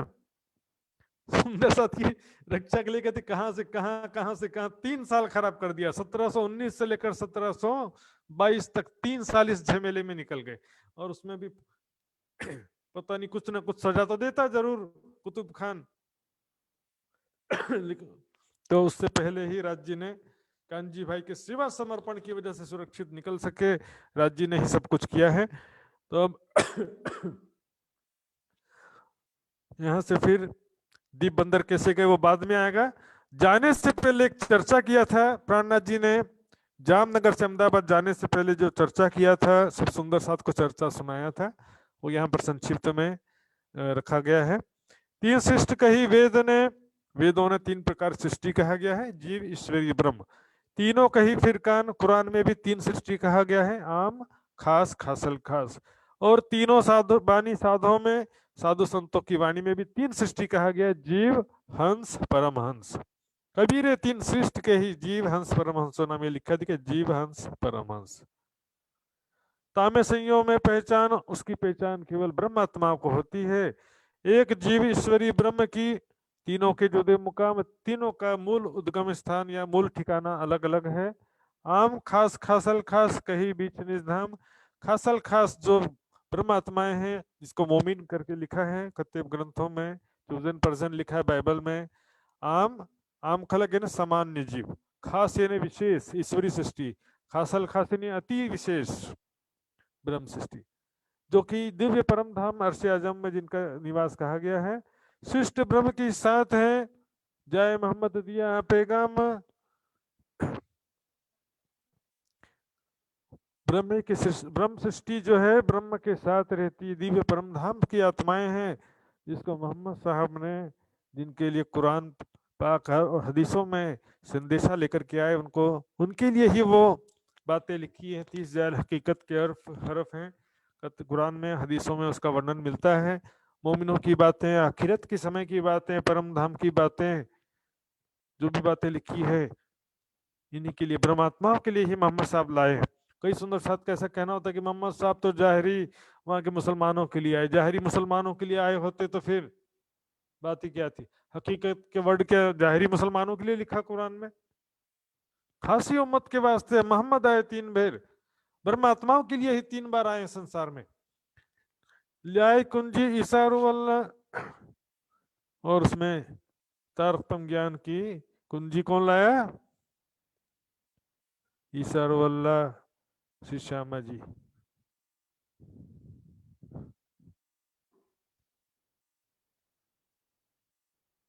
श्री श्यामा जी तारतम ज्ञान की कुंजी लेकर के आए यहाँ पर।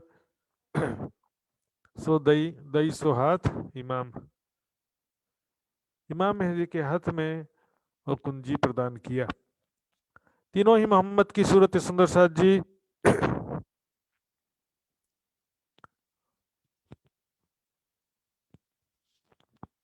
ये विषय जो है सुंदर साथ जी बाद में आएगा, इशारुल्लाह इमाम मेहदी जब मृत्यु के प्रसंग के बाद में बहुत विस्तार से आएगा। अभी संक्षिप्त में यहाँ पर देख रहे हैं हम सब। मोहम्मद ने जिसको संदेशा दिया, ब्रह्मात्माओं के लिए ही कुरान का संदेश लेकर के आए थे। करे विजयाभिनंद जाहिर बुद्ध जागृत अवतार। सुंदर साथ जी अभी भी कुरान का एकदम जीरो था ऐसा नहीं है सुंदर साथ जी, क्योंकि हमने देखा था देवचंद जी के समय में भी, देवचंद जी ने भी बताया था कि इसमें हमारी सारी बातें लिखी हैं करके। तो थोड़ी बातें जो है, कुछ तो कुरान के विषय में 2-4 शब्द तो सुना भी है, एक या दो, थोड़ा विषय भी थोड़ा थोड़ा ज्ञान जानते भी हैं, अभी पूरी तरह से नहीं हुआ है।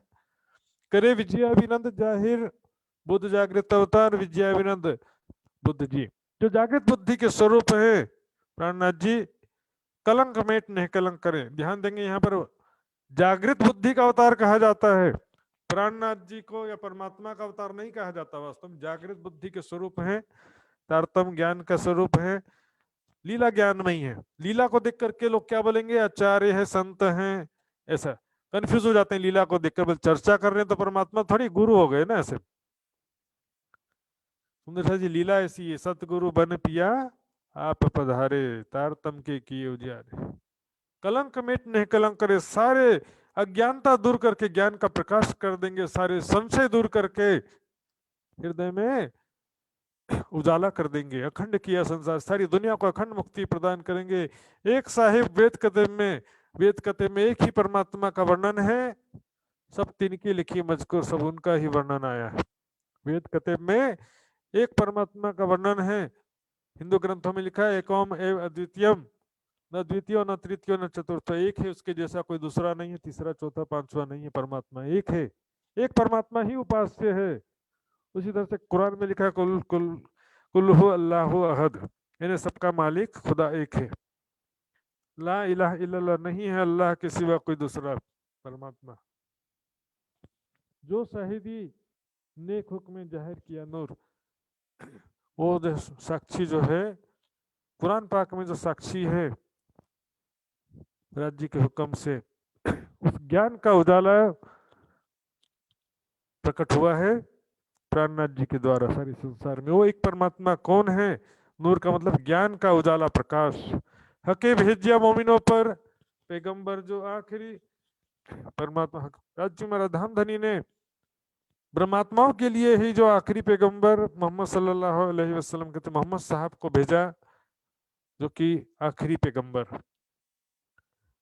भेजा का मतलब ऐसा नहीं, भेजा तो इधर भी आता शब्द, लियाओ बुलाए रूह अल्लाह करके भेज दिया, लेकिन राज्य की जो साविस की शक्ति के साथ भेजा। यहाँ पर संसार में जो साविस की शक्ति ही राज्य का प्रतिनिधित्व करती है। उर्दू में, अरबी फारसी में जोश कहते हैं, हिंदी संस्कृत में आवेश कहते हैं। सो लिखी हकीकत कुरान में ब्रह्मश्रेष्ठ दिल धरी। जो भी कुरान में हकीकत के शब्द लिखे हैं, 30,000 शब्द सुंदर शाह जी केवल 12 हरफ मुक्तवात नहीं है, मात्र 30,000 शब्द हैं मोमिनों के विषय में। देखा जाए शरीयत की बातें भी हैं, लेकिन उसके अलावा ज्यादातर बातें 30,000 हरफ हैं, हकीकत के कम नहीं होते। उसको जो ब्रह्मात्माएं हैं उनको समझ करके हृदय में धारण करती हैं। उन्होंने आगो लिया दिल में, परमात्मा ने पहले से ही दिल में लिया था परम धाम में। खेल जब रचना नहीं हुआ था, सृष्टि की रचना नहीं हुई तब पहले से ही राज्य महाराज ने दिल में ले लिया था। क्या कि आवे रूहें बीच इंसान, ब्रह्मात्माएं मनुष्य के तनों में प्रकट होंगी माया का खेल देखने के लिए। वजूद आवे जो ख्वाब में, सो सब ख्वाब के जान। सपने में जो शरीर होता है सुंदर सा जी, सपने का ही होता है। ख्वाब देखे जो पार से तुम ताकी करो पहचान। जो इस संसार से परे दिव्य परम धाम में मूल स्वरूप बैठे हैं, उनकी पहचान करो। सपने में जो भी शरीर स्वरूप जो भी होता, चाहे राज जी ने क्यों धारण किया हो, वो सपने का शरीर तो नाशवान होता है। कृष्ण जी ने भी जो शरीर यहाँ धारण किया तो वो तो लय हो गया। अखंड तो बाद में अक्षर के चित्त में स्मृति के रूप में बाद में अखंड हुए। बहुत बार जब रासलीला खत्म हो गया उसके बाद अखंड हुए। लय तो जब काल माया से योग माया में गए थे तो ब्रज वृंदावन कृष्ण राधा गोपियां सब यहीं, शरीर सबका यहीं पर लय हो गया। लेकिन जब तक रासलीला चलती रही तब तक ब्रज भी अखंड नहीं हुआ था। ब्रज कब अखंड हुआ? तब रासलीला खत्म होने के बाद में अक्षर ने अपने हृदय में उसका स्मरण किया, तब जाकर के वो अखंड हुआ। ये सारा कुछ दिल में पहले से ले रखा था राज जी ने कि ब्रह्मात्मा मनुष्य तनों में आएंगी। एक खेल किया इन्हों वास्ते, जाने इनको अभी ईमान। खेल जो है इनके लिए बनाया है, संसार रूपी खेल। ब्रह्मात्माओं के लिए सृष्टि की रचना किया गया है। कुरान में संकेतों में लिखा है कि ये संसार किसके लिए बना है? नेक बंदों के लिए बना है। परमात्माओं के लिए सृष्टि की रचना किया गया ये ब्रह्मांड। इससे पहले अक्षर बम बनाते थे, जागृत अवस्था में देखते थे वो, उसमें हमारे लिए नहीं बनाया था वो। लेकिन ये ब्रह्मांड हमारे लिए बनाया गया है। और किसने बनाया है? स्वयं राज जी ने बनाया। मोहम्मद हक के नूर से भाई दुनिया मोहम्मद के नूर, सुंदर जी लिखेंगे मोहम्मद हक के नूर से, राज्य के नूर से। मोहम्मद साहब के अंदर देखिए सुंदर सा जी दो चीजें, एक है श्यामा जी की आत्म, दूसरा है राज्य का जोश आवेश। यहाँ पर दोनों तरह की बात की जाती है। एक तरफ ये भी कहा जाता है कि मोहम्मद हक के नूर से रूहे मोहम्मद का नूर, ऐसा भी कहा गया है।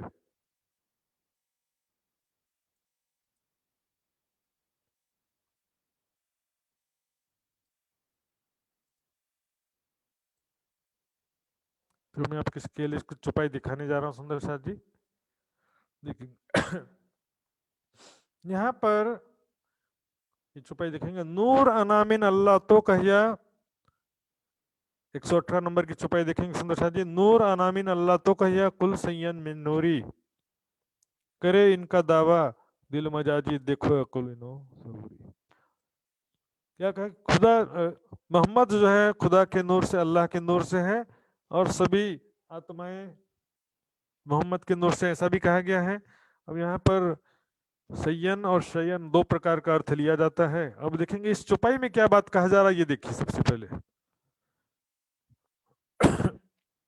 लिख्या नूर नामे मिने, रूह मुरग किया गुसल। पर झारे मुंदे गिरी, सो खड़े हुए पैगंबर मिल। नूरनामे में कहा गया जब मोहम्मद साहब मेराज में गए थे, उन्होंने एक मुर्ग को देखा जो कि वहां पर पानी में गुसल किया था उसने, रूम गुसल करना यानी स्नान किया। यहाँ पर जमुना जी से तात्पर्य है श्यामा जी की आत्मा ने स्नान किया जमुना जी में। पर झारे बूंदे गिरी, जिससे उसने पर झटका मुर्ग ने, तो उसमें जितनी बूंदे गिरी झट उतने पैगंबर खड़े हो गए, खड़े हुए पैगंबर मिले। जितनी बूंदे झटका उन बूंदों के पैगंबर हो गए सारे। तो मुर्ग रूह मोहम्मद की रूह श्यामा जी वो मुर्ग है। ठीक है सुंदर साथ जी, इससे भी स्पष्ट होता है। यदि अक्षर ब्रह्म कहेंगे तो अक्षर ब्रह्म के झटकने से जो बूंदे उससे सख्या थोड़ी होंगी। तहां से बरसी बूंदे नूर, सो नूर से वे पैगंबर इन्होंने पैगाम किया जहूर। लाख ऊपर 24,000 कहे उठे बंदों के, 1,24,000 पैगंबर 1,24,000 बंदों से खड़े हुए पैगाम दिए। इन्हों आखिर जो बकापट मोहम्मद खोले, इन्होंने पैगाम दिया सारी दुनिया को। ब्रह्मात्माएं सारी दुनिया को छठे दिन की लीला में प्राणनाथ जी का संदेश देंगी, ब्रह्म ज्ञान का संदेश पहुंचाएंगी सारी दुनिया में। जो हो गए इतने पैगंबर तो क्यों रही अबलो रात। जो इतने पैगंबर यदि हो गए होते पहले से दुनिया में, तो अभी तक अज्ञानता का अंधेरा क्यों रही होता संसार में। देखिए यही गिरोह पैगंबरों आखिरी जो कही जो खासल खास ब्रह्म आत्माओं को ही 1,20,000 पैगंबर कहा गया है। एक एक ब्रह्म सृष्टि के अंदर 10-10 पैगंबर की शक्ति कही गई है। जाकी सिफत हदीस में आए तो पेड़ नूर बिलन से पैदा। यहाँ पर देख रहे हैं ब्रह्म सृष्टियों की प्रसंग चल रहा है सुंदर साथ जी, इसलिए करेगा उनको नूर अनामिन अल्लाह तो कया कुल सैयन मिनूरी। ब्रह्म आत्माओं को मोहम्मद को खुदा का नूर कहा गया है, और ब्रह्म आत्माएं जो हैं वो मोहम्मद के नूर से हैं। करे इनका दावा दिल मजाजी देखो अकल इनो से हो रही। इनका दावा जो दुनिया वाले करते हैं, यहाँ पर दुनिया का या दुनिया की वस्तुओं की बात नहीं है सुंदर साथ जी, पर अभी जो कुरान की आयत में जैसा अर्थ लिया जाता है, सयन की जगह शय कर दिया। शय का मतलब क्या कर दिया, दुनिया की सारी वस्तुएं कर दिया। ये यहाँ पर देखेंगे मोहम्मद नूर हक का यो गिरो मोहम्मद का नूर। यहाँ प्रसंग ऊपर नीचे से मैच करते हैं, तो यहाँ पर गिरो यानी ब्रह्मात्माओं का प्रसंग चल रहा है। जिन किया दावा इनका सुर है दूर से दूर। तो दुनिया की जीव मोमिनों का दावा करते हैं वो परमात्मा से बहुत दूर हो गए, क्योंकि अपनी हैसियत के हिसाब से चलना चाहिए। गलत फहमी में अपने आप को समझ रहे कि हम मोमिन हैं। जिस प्रकार सुंदर शाह जी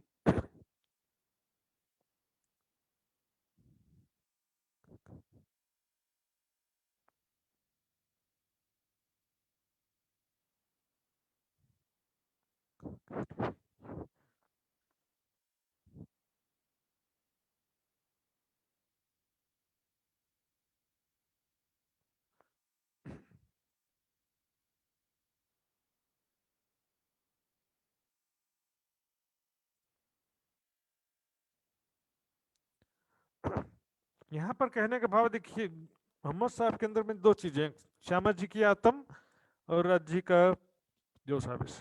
तो जोश भी यहाँ पर मैंने बताया था, जोश को चाहे आवेश को, लेकिन सत्ता का यहाँ पर स्वरूप है। प्रेम का अंश लिए हुए है, क्योंकि प्योर प्रेम का स्वरूप सत्ता के संसार में नहीं आ सकता।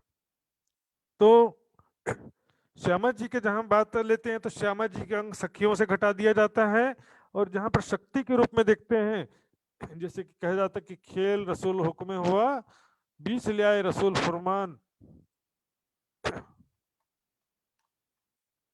आखिर भी रसूल तय के बीच तो दई सब जहान। सुंदर शाह जी यहाँ पर खेल, यहाँ पर देखिए खेल रसूल हुक्म हुआ, बीच ले आए रसूल फरमान। यहाँ पर देखिए खेल रसूल हुक्म हुआ, तो यहाँ पर श्यामा जी के हुक्म से खेल हुआ नहीं कहेंगे, यहाँ क्या कहेंगे राज जी के हुक्म से खेल हुआ। राज जी जो है वो ही यहाँ पर मोहम्मद साहब के अंदर देखिए, मोहम्मद शब्द जो है केवल आत्मा का भी नहीं है, केवल राज्य का भी नहीं है। जैसे महामती शब्द किसे कहते हैं, राज्य के शक्तियों से युक्त इंद्रावती आत्म को महामती कहा गया है। सिर्फ इंद्रावती को यदि अकेली इंद्रावती होगी तो उसको महामती नहीं कहेंगे, और सिर्फ शक्ति को भी यानी राज्य को भी महामती नहीं कहते। उसी तरह से मोहम्मद और मोहम्मद शब्द समान शब्द है। तुर्की में द को ता बोलते हैं, इसलिए मोहम्मद से मोहम्मद हुआ, और मोहम्मद का फिर अभ्रंश मोहम्मद हो गया। तो मोहम्मद शब्द जो है देखिए श्यामा जी की आत्मा की तरफ से गिनेंगे तो सखियों को कहेंगे कि उनके श्यामा जी राज्य का अंग है, श्यामा जी का अंग सखियां है। लेकिन यदि जोश शक्ति की तरफ से करेंगे तो राज्य के जोश जो है मोहम्मद साहब के अंदर है, और उस जोश आवेश के अंश रूप जो ब्रह्म सत्ता है, उस ब्रह्म सत्ता से ये संसार बना है, ब्रह्म सत्ता से संसार बना है, चल रहा है। इसी को यहाँ पर कह देते हैं दुनिया मोहम्मद के नूर से बनी। इसलिए चाहे कायम तिनको करें ईमान बका मजकूर, स्वयं क्या देखी रे हम दुनिया जो इनको ना करें अखंड। यही भावना है इसमें कि दुनिया में हम आए हैं, परमात्मा इस दुनिया में प्रकट हुई। मामती जी कहते क्या देखा हमने दुनिया, यदि दुनिया को हम अखंड ना करें, उनको ईमान परम धाम का ज्ञान सुना करके राज्य का विश्वास ईमान दिलाएंगे और मुक्ति के योग्य बनाएंगे। ऐसे जादू से मुक्ति नहीं कि मैं मुक्ति देते हैं सबको मोक्ष प्रदान कर दिया लो, ऐसा होता है ना। मोक्ष प्रदान करने का तरीका क्या है? देने करने कायम सबन को देवे हकीलम बेशक, सबको अखंड मोक्ष प्रदान करने के लिए ब्रह्म ज्ञान प्रदान करेंगे। कथा योगेन तान सर्वान पूज्य संतीमान, उस ज्ञान के द्वारा दुनिया उनको पूजेगी, उस ज्ञान के द्वारा सबको पहचान कराएंगे।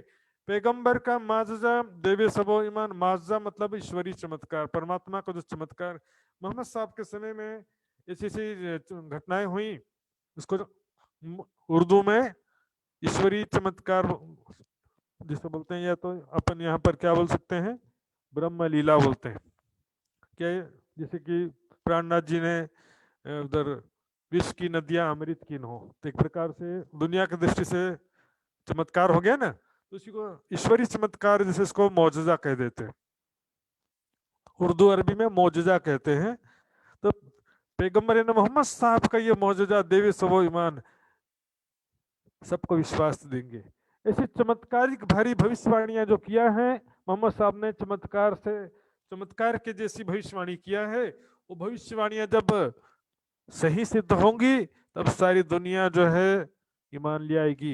एक दिन दुनी कर किए जाहिर सातों निशान, एक सारी दुनिया को एक धर्म कर देंगे, एक सबको ज्ञान हो जाएगा, सब ऑटोमेटिक एक धर्म हो गए ना, क्योंकि ज्ञान धर्म संप्रदाय की परिधि से परे होता है। सुंदर साथ ज्ञान प्राप्त हो गया तो हो गए मुक्त।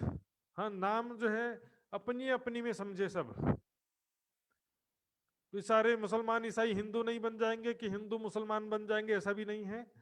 जो जहां जिसको ज्ञान होगा अपनी भाषा में अपनी शब्दों में प्राणनाथ अक्षरातीत परब्रह्म हक ताला खुदा ताला सुप्रीम ट्रुथ गॉड जो भी पुकारेगा, और Muhammad second coming of Christ, second coming of Muhammad, third coming of Muhammad, second coming of Musa आदि जिस दृष्टि से देखेगा, कोई प्राणनाथ जी को किसी ने मोहम्मद के रूप में देखा, किसी ने कृष्ण के रूप में देखा, जो यहाँ पर किसी भी रूप में अपनी अपनी भावना के अनुसार देख सकते हैं, लेकिन परम धाम में जो मूल स्वरूप है वो चेंज नहीं हो सकता कभी भी। कोई बोले कि मैं मूल मिलावे में कृष्ण को देख लूं, या मूल मिलावे में देवचंद्र जी को देख लूं, या मूल मिलावे में मोहम्मद साहब को देख लूं, या मूल मिलावे में मेहराज ठाकुर को देख लूं, तो दिस इज नॉट पॉसिबल। समझ, परम धाम में यहाँ का स्वरूप नहीं दिखता, बेहद तक का लिमिटेशन है बस। किए जाहिर सातों निशान कयामत के, ये है मौजजा, ये कयामत की सातों निशानियां ही समझिए सुंदर साथ एक प्रकार का चमत्कार है, जो कभी भी पूर्ण कैसे होगा एक बहुत ही कठिन विषय है। पूर्व की बजाय पश्चिम से सूर्य निकलेगा, बताओ कैसे पॉसिबल है? मगरब से उगेगा सूरज, पूर्व की बजाय मशरिक की बजाय मगरब से सूरज उदय होगा, कयामत की निशानी है। बताओ, इस तरह से जो ये विषय सातों निशान का बाद में विस्तार से आएगा। रूह अल्लाह की अवसी खोलने वक़्त, उस समय हजरत ईसा रूह अल्लाह दोबारा आएंगे, जिसे बाइबल में ईसा मसीह का दोबारा आना लिखा है, उसी को कुरान में ईसा मसीह को हजरत ईसा रूह अल्लाह कहा गया है। खोलने बका द्वार, वो अखंड बहिष्ठ का दरवाजा खोलेंगे, परमेश्वर का राज्य का सारा अधिकार उनके हाथ में होगा और वो अखंड मोक्ष प्रदान करेंगे। ये बात श्यामा जी के लिए लिखा है। अंत सदी दसवीं के सब होए बानी कारगुजार, और 10वीं सदी के अंत में आएंगे रूह अल्लाह मिसल गाजियो मोमिन उतरे तब, और सब होए 12 कारगुजार। 12वीं सदी में सारा कार्य कयामत का पूरा कार्य हो जाएगा। 10वीं ईसा 11वीं इमाम, 12वीं सदी फजर तमाम। 12वीं सदी में कब शुरू होता है 12वीं सदी? 1145 से 12वीं सदी शुरू हो जाती है। संवत 1145 से 12वीं सदी, जिसमें 1751 तक के प्राणनाथ जी मेरा ठाकुर के तन में उनकी लीला चलती रही। और उसके बाद ब्रह्ममनियों ने जगह जगह जागनी कार्य किया। 1775 तक ईसा के पातशाही के 40 साल कहे जाते हैं। तो संपूर्ण ज्ञान पूरा अवतरित हो चुका रहेगा इस समय। इसी को कहा गया 12वीं सदी। फजर तमाम ज्ञान का पूर्ण उजाला हो चुका रहेगा 12वीं सदी में। मिलावा रूहन का कहे गाजियों मिसल सोए, उनको गाजियों के समान योद्धा, धर्म योद्धा। आज गाजी किसको कहते हैं मुसलमान भाई? जो युद्ध में प्रवीण हो, युद्ध में ऐसा धर्मवीर जो कह सकते हैं अपन, धर्म योद्धा। योद्धा हिंदी में बोलते हैं, उसको गाजी बोलते हैं हम लोग। होवे खिलवत खाना जाहिर, ब्रह्मात्मा दुनिया में प्रकट होंगी। और खिलवत खाना जो परम धाम में रंग महल के अंदर जो प्रेम और आनंदमयी लीलाएं होती हैं, बका पहचान सब हो, सबको अखंड परम धाम की पहचान हो जाएगी। सारी दुनिया को एक परमात्मा की पहचान हो जाएगी, सबको जागृत बुद्धि मिल जाएगी। ज्ञान तो अभी सुनेंगे, लेकिन अभी समझ में सबको नहीं आएगा, विश्वास सबको नहीं आएगा। लेकिन लास्ट में क्या होगा? जैसे ही मेरी बुद्धि जाए विष्णु को देसी खबर, जैसे जागृत बुद्धि सबको मिलेगी, वैसे ही सारी दुनिया विश्वास कर लेगी, अपनी गलती स्वीकार करेगी।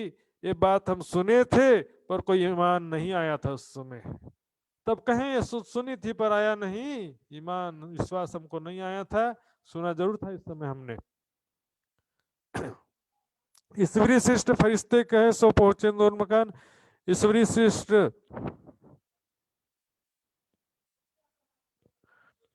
ईश्वरी सृष्टि जिसको कुरान में फरिश्ते लिखा है। फरिश्ते शब्द बहुत वेरिएशन है इसमें। ईश्वरी सृष्टि को भी फरिश्ते कहा, देवी देवताओं को भी फरिश्ते कहा, जिब्रील असराफिल को भी फरिश्ते कह दिया। जिब्रील के विषय में मैंने बताया था शुरुआत में, उसको तो रूहल कुद्दुस ने पवित्र आत्मा भी कहा गया है।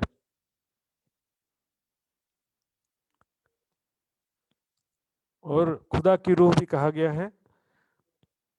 रूहल अमीन कहिया जाको नाम, जिसको पवित्र रूह भी कहा गया है।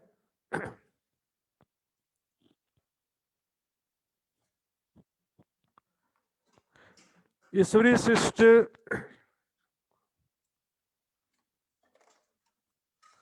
सो पहुंचे नूर मकान। और सृष्टि जीव की आम जो पावे आठों बहिस्त निदान।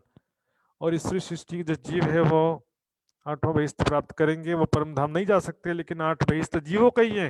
पहला बहिस्त भी ब्रह्म सृष्टियों का नहीं है, ब्रह्म सृष्टि के जीवों का है। संपूर्ण 8 बहिस्त ब्रह्म सृष्टियों के ही है सुंदर साथ जी। असराफिल जागृत बुद्धि, अक्षर ब्रह्म की बुद्धि को, अक्षर की बुद्धि को ही असराफिल कह दिया। क्या लिखा है कि असराफिल एक फरिश्ता है जो क्या करके रणसिंघा ऐसे मुंह में बजाने वाला बड़ा सा होता है ना, बैंड बाजा जैसे रणसिंघा। युद्ध में जो बिगुल बजाते हैं ना, बिगुल युद्ध शुरू करने के पहले, उसको रणसिंघा बोलते हैं। ऐसे रणसिंघा लेकर पीठ को बड़ी करके, पीठ को मोड़ करके रेडी पोजीशन में खड़ा है।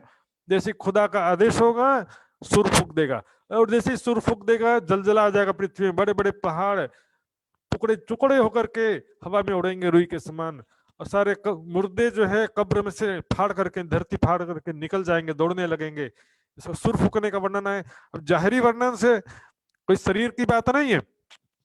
जागृत बुद्धि जिसको जिसको मिलेगी वो कब्र से खड़ा हो जाएगा, यानी वो जागृत हो जाएगा।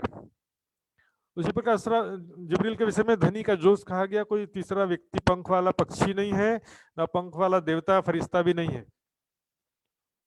एक सूरत जो दो बीच में जो फिर दरमियान एक शक्ति जो मोहम्मद और खुदा के बीच में आती जाती है।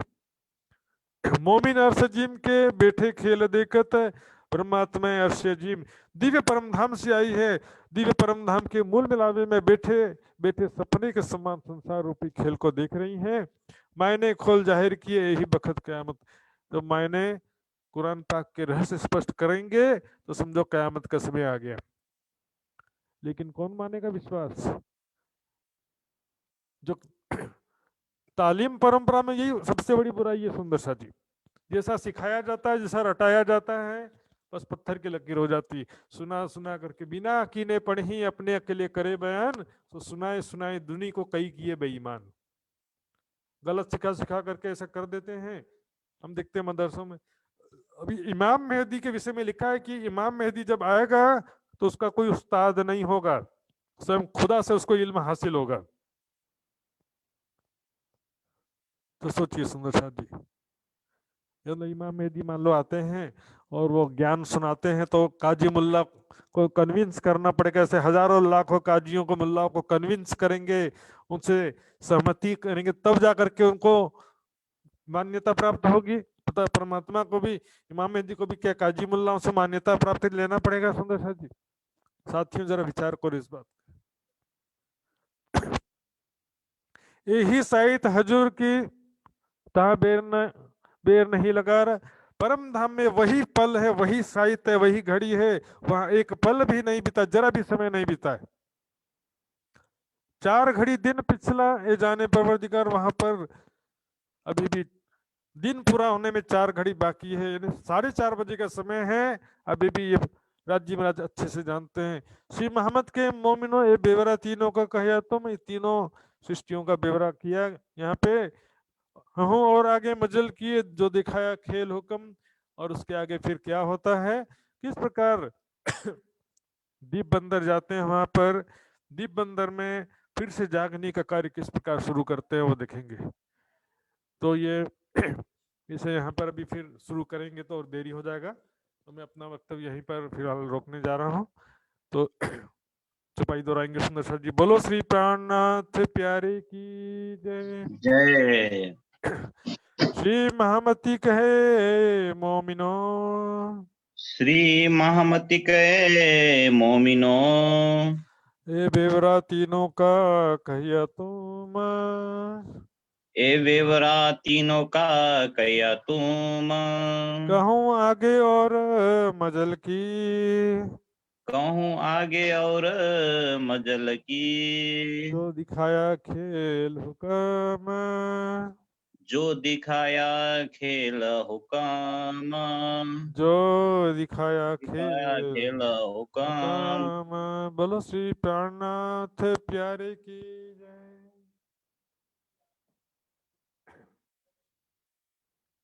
राम जी सुंदर साथ जी,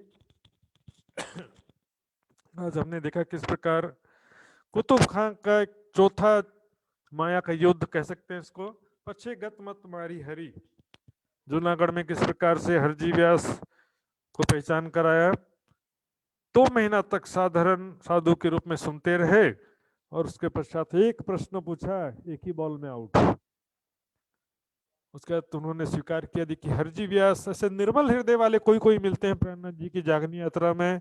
बहुत सारे तो क्या थे ऐसे थे जो दज्जाल करके कहा गया, जो दज्जाल के समान चुगली कर देते हैं, कहीं झगड़ा कराते हैं, इस तरह के पंडित भी बहुत मिले। लेकिन ऐसे कोई विद्वान मिलते हैं थोड़े बहुत, निर्मल हृदय वाले थे, सत्य जान करके तुरंत प्राणनाथ जी के चरणों में आए। हरजी व्यास जी भी, एक हरिदास जी भी थे, दोनों हर राशि वाले थे। तो इस प्रकार हमने सुना, और ये बीच में एक जो चर्चा का प्रसंग आ गया था बीच में, तो सुंदर साथ जी आज जो भी इसमें मैंने बताया उस विषय में जो भी सुंदर साथ को जिज्ञासा है तो पूछ सकते हैं।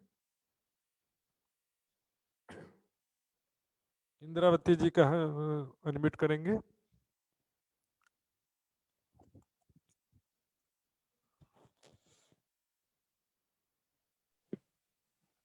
प्रणाम जी महाराज जी। प्रणाम जी। महाराज जी, वो आपने बताया ना, वो कांग जी भाई जो अहमदाबाद गए थे बाईजू महारानी की में, वो कहीं पे नहीं लिखा है। आपने वो चौपाई तो नहीं देखा है उसको?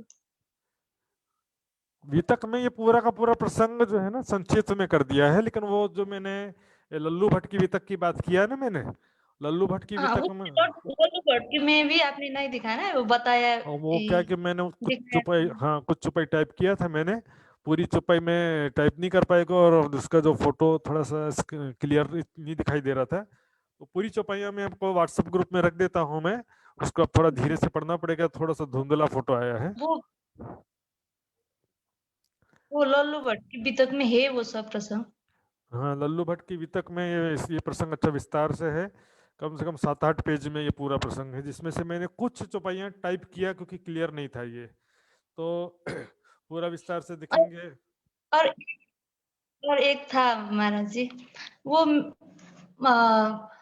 मैंने सुनाया गया था मुझे कि वो सतगुरु के टाइम पे जो 3 से 13 का जागने हुआ था वो सब ब्रह्म सृष्टि थे, और जब ये प्राणा जी का टाइम शुरू हुआ उसमें जो हरिजी व्यास जो थे वो जीव सृष्टि का भी जागने करने शुरू कर दिया उन्होंने।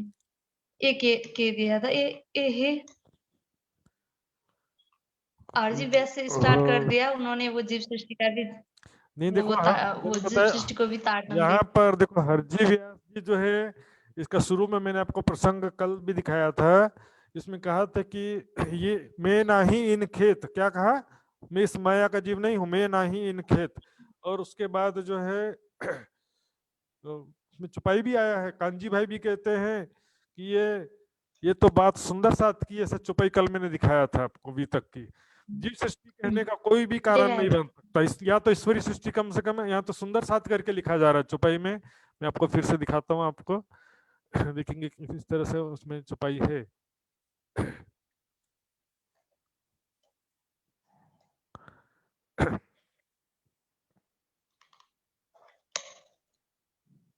ये देखिए, ये तो सुकन शोक है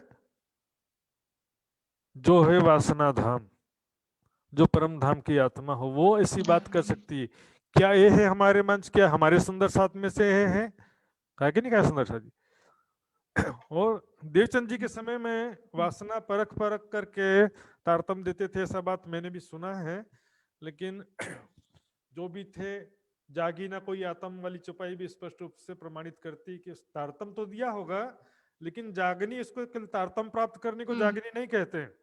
जब तक पूर्ण जागनी का लक्ष्य न प्राप्त हो, परम धाम का सुख प्राप्त न हो, अपनी परात्म के स्वरूप में राज्य के साथ प्रेम और आनंदमय लीलाएं न किया जाए, तब तक के जागनी नहीं माना जाता। इसलिए इनकम्प्लीट जागनी कह सकते हैं, एकदम जीरो भी नहीं था।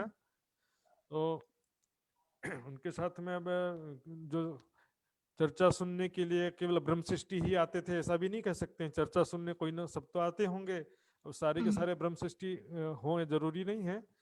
तो वासना परख करके नाम लेते जरूर थे, लेकिन तारतम ना दिया हो ऐसा भी मुझे बात जमता नहीं है। तारतम, क्योंकि तारतम यदि नहीं दिया होता तो फिर वो बात कहीं ना कहीं वर्णन होता है उसमें, लेकिन ऐसा कोई वर्णन नहीं है, लोग कहीं से इधर उधर से बोलते जरूर हैं। ठीक है महाराज जी, ठीक है। राम जी सुंदर साथ जी, और कोई सुंदर साथ किसी को जिज्ञासा हो तो पूछ सकते हैं। और ये तो फिर आदरणीय श्री लक्ष्मण जी, आगे उनसे निवेदन करूंगा मैं, आगे कार्यक्रम की रूपरेखा को संभालेंगे लक्ष्मण जी। महाराज जी, हाँ बोलिए। एक जिज्ञासा है महाराज जी, प्रणाम जी। जिज्ञासा सभी के लिए, मतलब यहीं से ही आंकड़ी खुलती चली जाती है। मतलब 2 महीने तक इंद्रावती की आत्म ने हरजी व्यास से मतलब चर्चा सुनी है। मतलब 2 महीने तक उनको सुनने का क्या मतलब, वो क्लू नहीं मिला, मतलब जिज्ञासा रखने की क्या है? इसमें देखिए, सीधे जाते ना तो शास्त्रार्थ वाली बात होती, सीधे जाकर बोलते मैं तुमसे ज्ञान वार्ता करने, शास्त्रार्थ करने आया हूं, ऐसा तो बात अलग होती। इसमें क्या था कि 2 महीने तक सुनने के बाद प्रश्न किए, तो सामने वाला क्या कि विश्वास में लेने की बात है, सामने उनको क्या हरजी व्यास को विश्वास में लेने की बात थी इसमें। ये तो फिर क्या पहले ही दुश्मन वाली दृष्टि हो जाती है ना, आज वो यार सीधे झगड़ा करना शुरू कर दे, बोले ये तो दुश्मन का भेजा हुआ है कोई, पहले ही क्या दृष्टि खराब हो जाती है, तो कोई आपकी बात को सुनता नहीं है, नेगेटिव थिंकिंग आ जाता है। 2 महीना तक जिज्ञासु के रूप में सुने, उसके बाद जिज्ञासु के रूप में प्रश्न किया, तब कहा कि मैं क्या जवाब दूं। लेकिन यदि शास्त्रार्थ के रूप में वही बात पूछते तो फिर हो सकता था आपस में जो लड़ मरे, एक मात्रा ना छोड़े कोई, वैसा हालत भी हो सकता था, क्योंकि शास्त्रार्थ जिद और अहंकार का लड़ाई हो जाता है कई बार, इसलिए इसका एक विशेष कारण था। इस तरह से आज के लिए भी प्रेरणा मिलती है कि हम भी जो है किसी से वार्ता करते हैं तो उनकी बात सुने, फिर उनकी बात में से जो प्रश्न निकाल करके उनसे पूछेंगे तब ज्यादा बेहतर होता है। यदि उनकी बात बिना सुने हम प्रश्न करेंगे तो फिर उसमें हो सकता है कि हमको सफलता ना मिले। ठीक है लक्ष्मण जी, आपका ठीक अनम्यूट रखिए। है। प्रणाम ठीक सुंदर है। साथ जी। प्रणाम जी महाराज जी। बोलो श्री प्राणनाथ प्यारे की जय, सदगुरु महाराज की जय।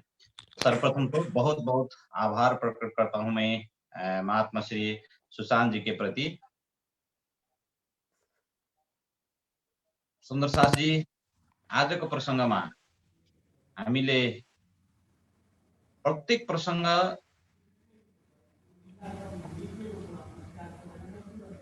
भित्रको प्रत्येक प्रसङ्ग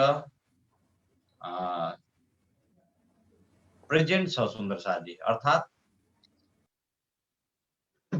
एकदम यसलाई कसरी सम्झिन सक्छौं भने हामी प्रत्येक प्रसङ्ग हामीले आफ्नो जीवनमा प्रयोगमा ल्याउन पनि जरुरत छ। यसको मतलब हामीले जस्तै अहिलेकै प्रसङ्गमा आयो, हामी कोही जिज्ञासु भेट्ने बित्तिकै हामी आफ्नो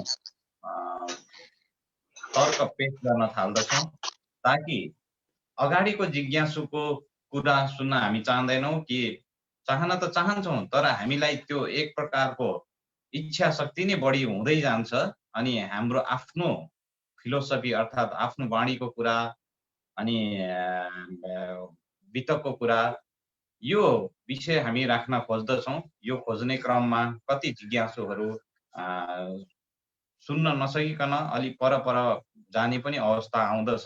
यो कुरा वाणी वितकमा पनि आउँदछ सुन्दर साथ जी, संजमे संजमे पिलाइए भनेर।